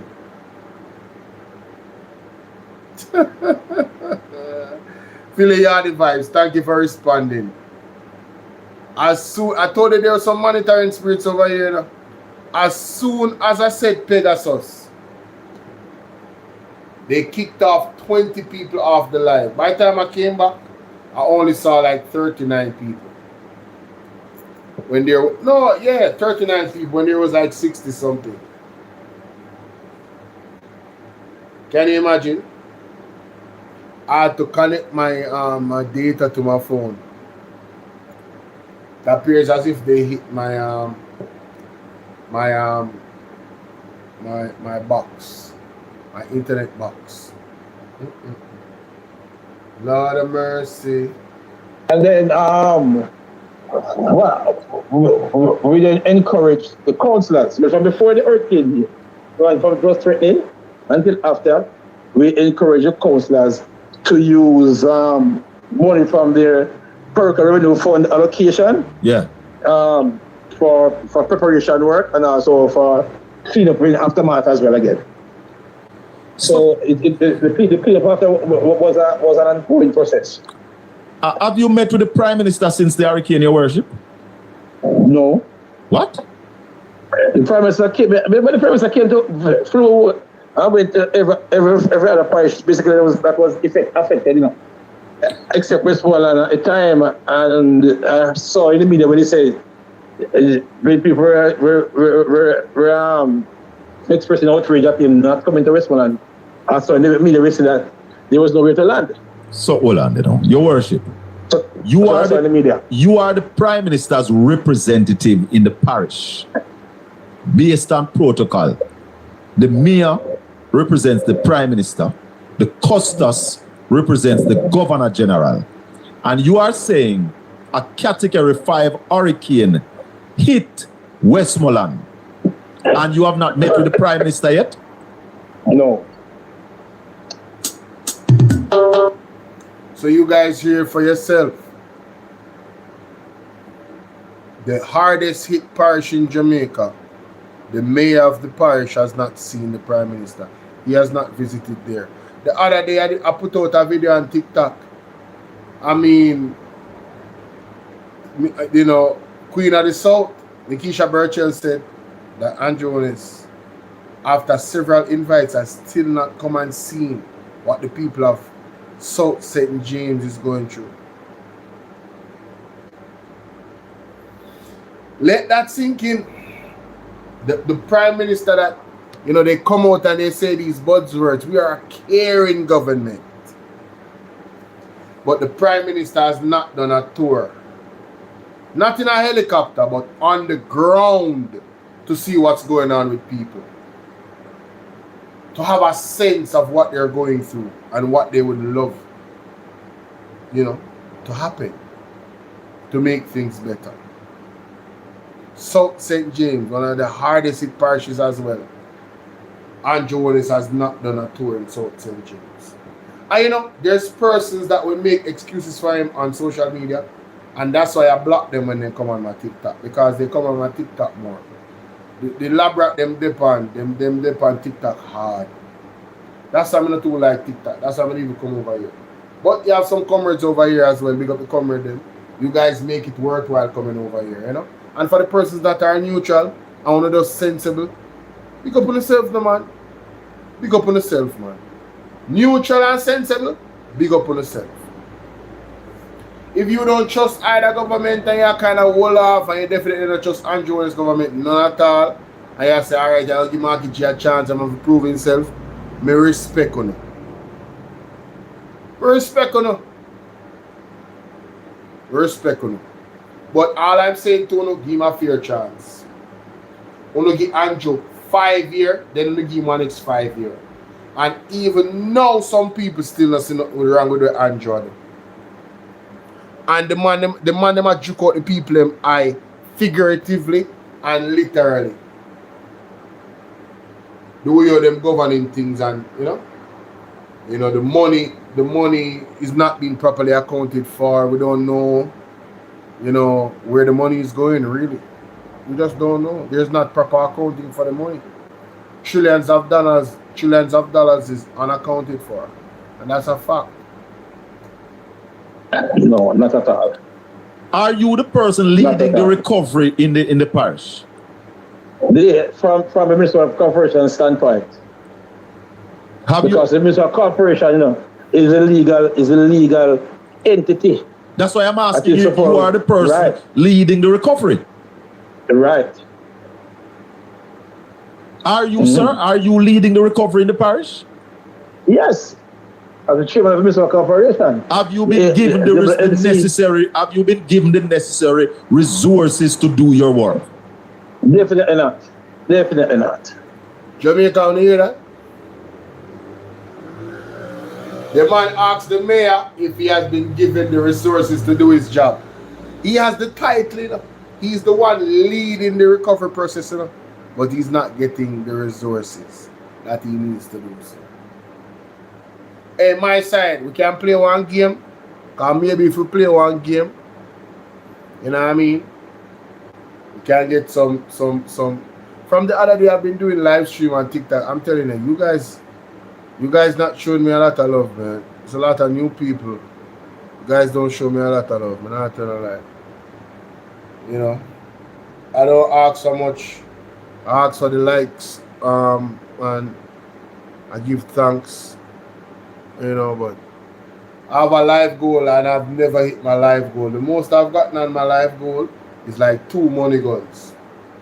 Outside of that, I don't see it. I don't see it. I don't see it. I still don't understand how this coin thing works.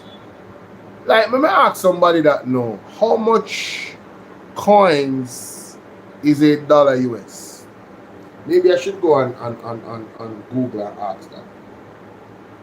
How much coins is $1 US?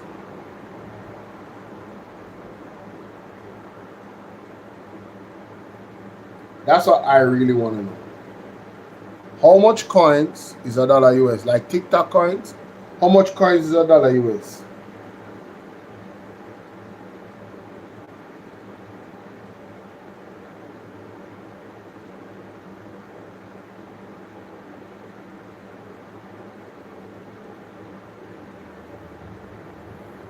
Anybody? Nobody? Nobody knows? Nobody knows. Nobody knows. Nobody knows. Nobody knows. And I don't think it will be forthcoming. Let's not fool ourselves, you know. Let's not fool ourselves. What do you mean this by is all that? about the politics, you know. It's what? It's all about the politics. It's all about the politics. So I'm not fooling myself. What do you mean it's all about politics? What politics can be playing when people are suffering labor rights and PNP and no pay at all? What politics are you talking about, your worship? No, tell the people. Right now, there's over 1,200 people on this platform listening to you from Jamaica and abroad. Talk to the people. Tell them what you say. Mr. Ben, if the parish Westmoreland is the hardest hit parish, right, by the hurricane. Yes. And it has been treated in such a way. Bearing in mind, Jamaica. We have to stand up for something. We are dead for nothing. And to tell them boy, I say shoot and ask question after. Yo, the JLP people them a come right out. Me love it. Yo, big up the JLP people them a come out. Me love it. Me play this. I last thing this me play and go my bed. Because at least me not go my bed sick. I have some work to do. But you know what I mean. And then I probably have to go do a re-record. I have to go re-record. Is that public? Is that publicity P I just saw a while ago? Is that publicity P? Or publicly P? I just saw a while ago.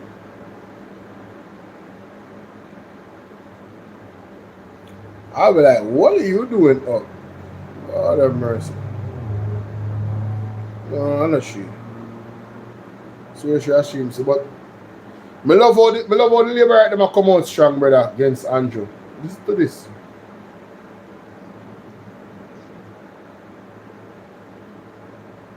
Me nah go around that. We are labor right. Me know a man no feel no way. But what we stand for? We stand for J. Well, on the moment, where you say a while ago? Bumper, come here there. Me nah go around that. We are labor right. Me know a man no feel no way. But what we stand for? We stand for JLPR Jamaica. We have to stand up for something. We are dead for nothing.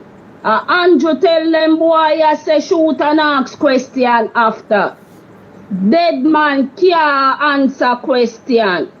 You dig? And it fuck up for see how them a go around and a take out people life. Them not carry in a body. Them a go on like say them people here where them are unalive. Now have no body for ball for them. Them not have no family member. It fuck up. Wanted man not dead. None. Just look and see where I go on. Who no think I breed up the crime them down there? Every robbery we go on down there, who I do it? And them I take gun off of people up, save them for put for another man. And them. You dig? And them I breed up crime, man. Them boy. And I take sick from people picnic. You dig? I remember say me have me youth them down there in a bumper. Member. So you see if you no business, me business you know. A Jamaica me say, I no Labour Party. The party them only a read for them. So somebody said to this person, what Armstrong and the Prime Minister have to do with this? Them did they there? Meaning they weren't at they weren't in the physical space. You know, the labor rights really say some really nonsense. Well, let me say this. I have to start prefacing my statements because I see some different type of labor right from out there. How can I say this? The die-hearted labor rights, the labor rights that worship Andrew Wallace, cannot see nothing wrong with nothing. I'm talking about nothing. The most obvious things, even when you play the evidence, right? They don't see nothing wrong with nothing, Jamaica. And you know, the way how this thing is, sometimes when I'm up on the live, I may have these conversations. The way my mind works, sometimes my mind wilding, and I go back and I remember some things where add to the point, and I go for that clip and find. Right now, I feel like go to Andre Stevens' video when him interview Fitz Jackson. Because Fitz Jackson tell you how it works. The responsibility of the Minister of National Security and the power that the Minister of National Security and the government has to change what is going on with all these unalivings. The fact of the matter is, when you know civics, when you know how government works, you realize that they really don't want to change anything. Things are working exactly how they want it to work. Yeah. They don't want to intervene. They don't want to get body-worn cameras. All of that. Right? They don't want any eyes on the police when they're doing their job. The police don't want any eyes on them. Do you guys notice how many police is comfortable with cameras being on them? I want you to look around. Some of them are so brazen that they literally don't care if the camera's on them. They feel like that they are untouchable. Yeah. Yeah. Isaac Buchanan talked about it. They really believe that they are untouchable. So they can just unalive persons and nothing will come of it. And yeah, you know, Carol G, what's up? Yeah, you know, this court process, this is just a facade. I'm going to get free 15, 10 years, 8 years down the line because of who I know.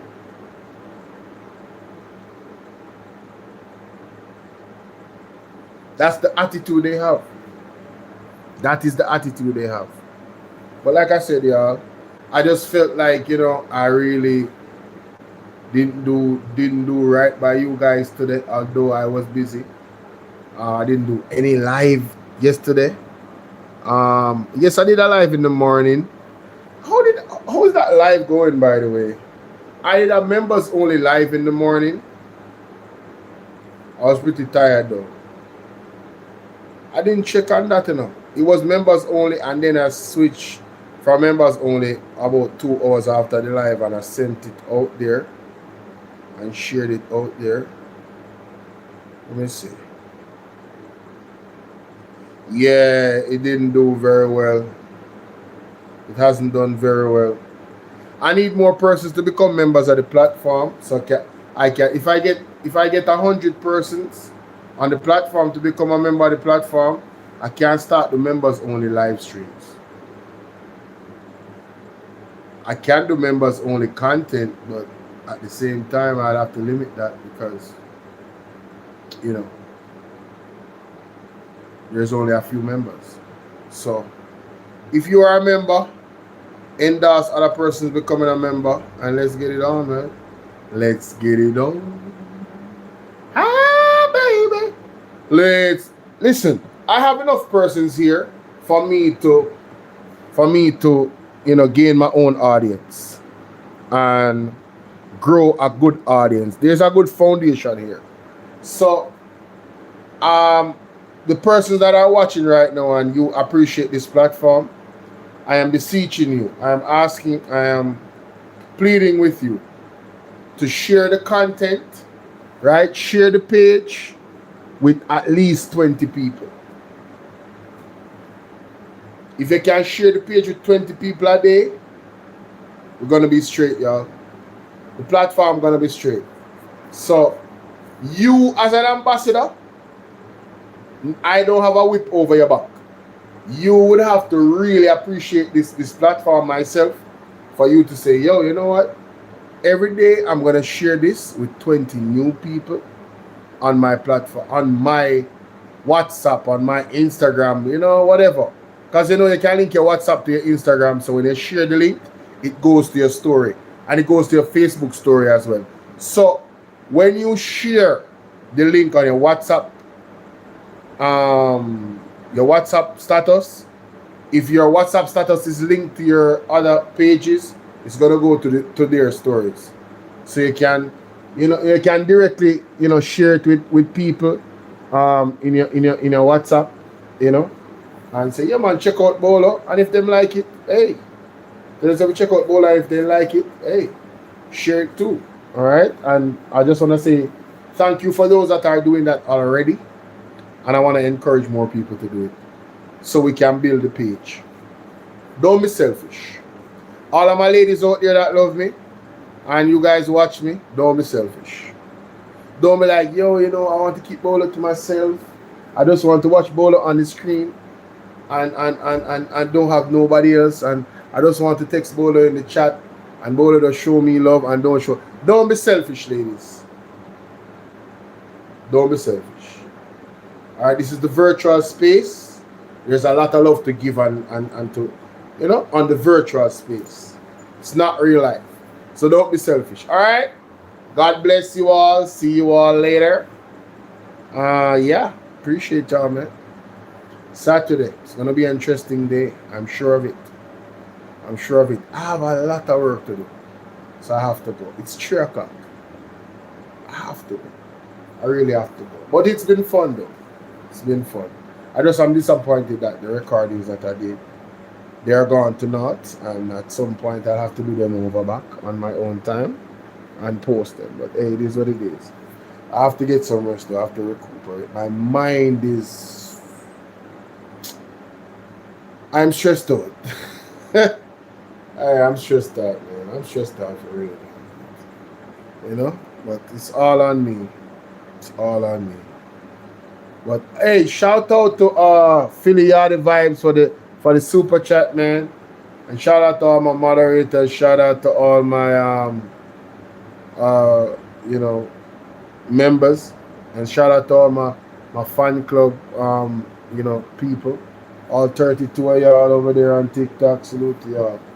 Alright, man. See y'all later. I'm out. Peace.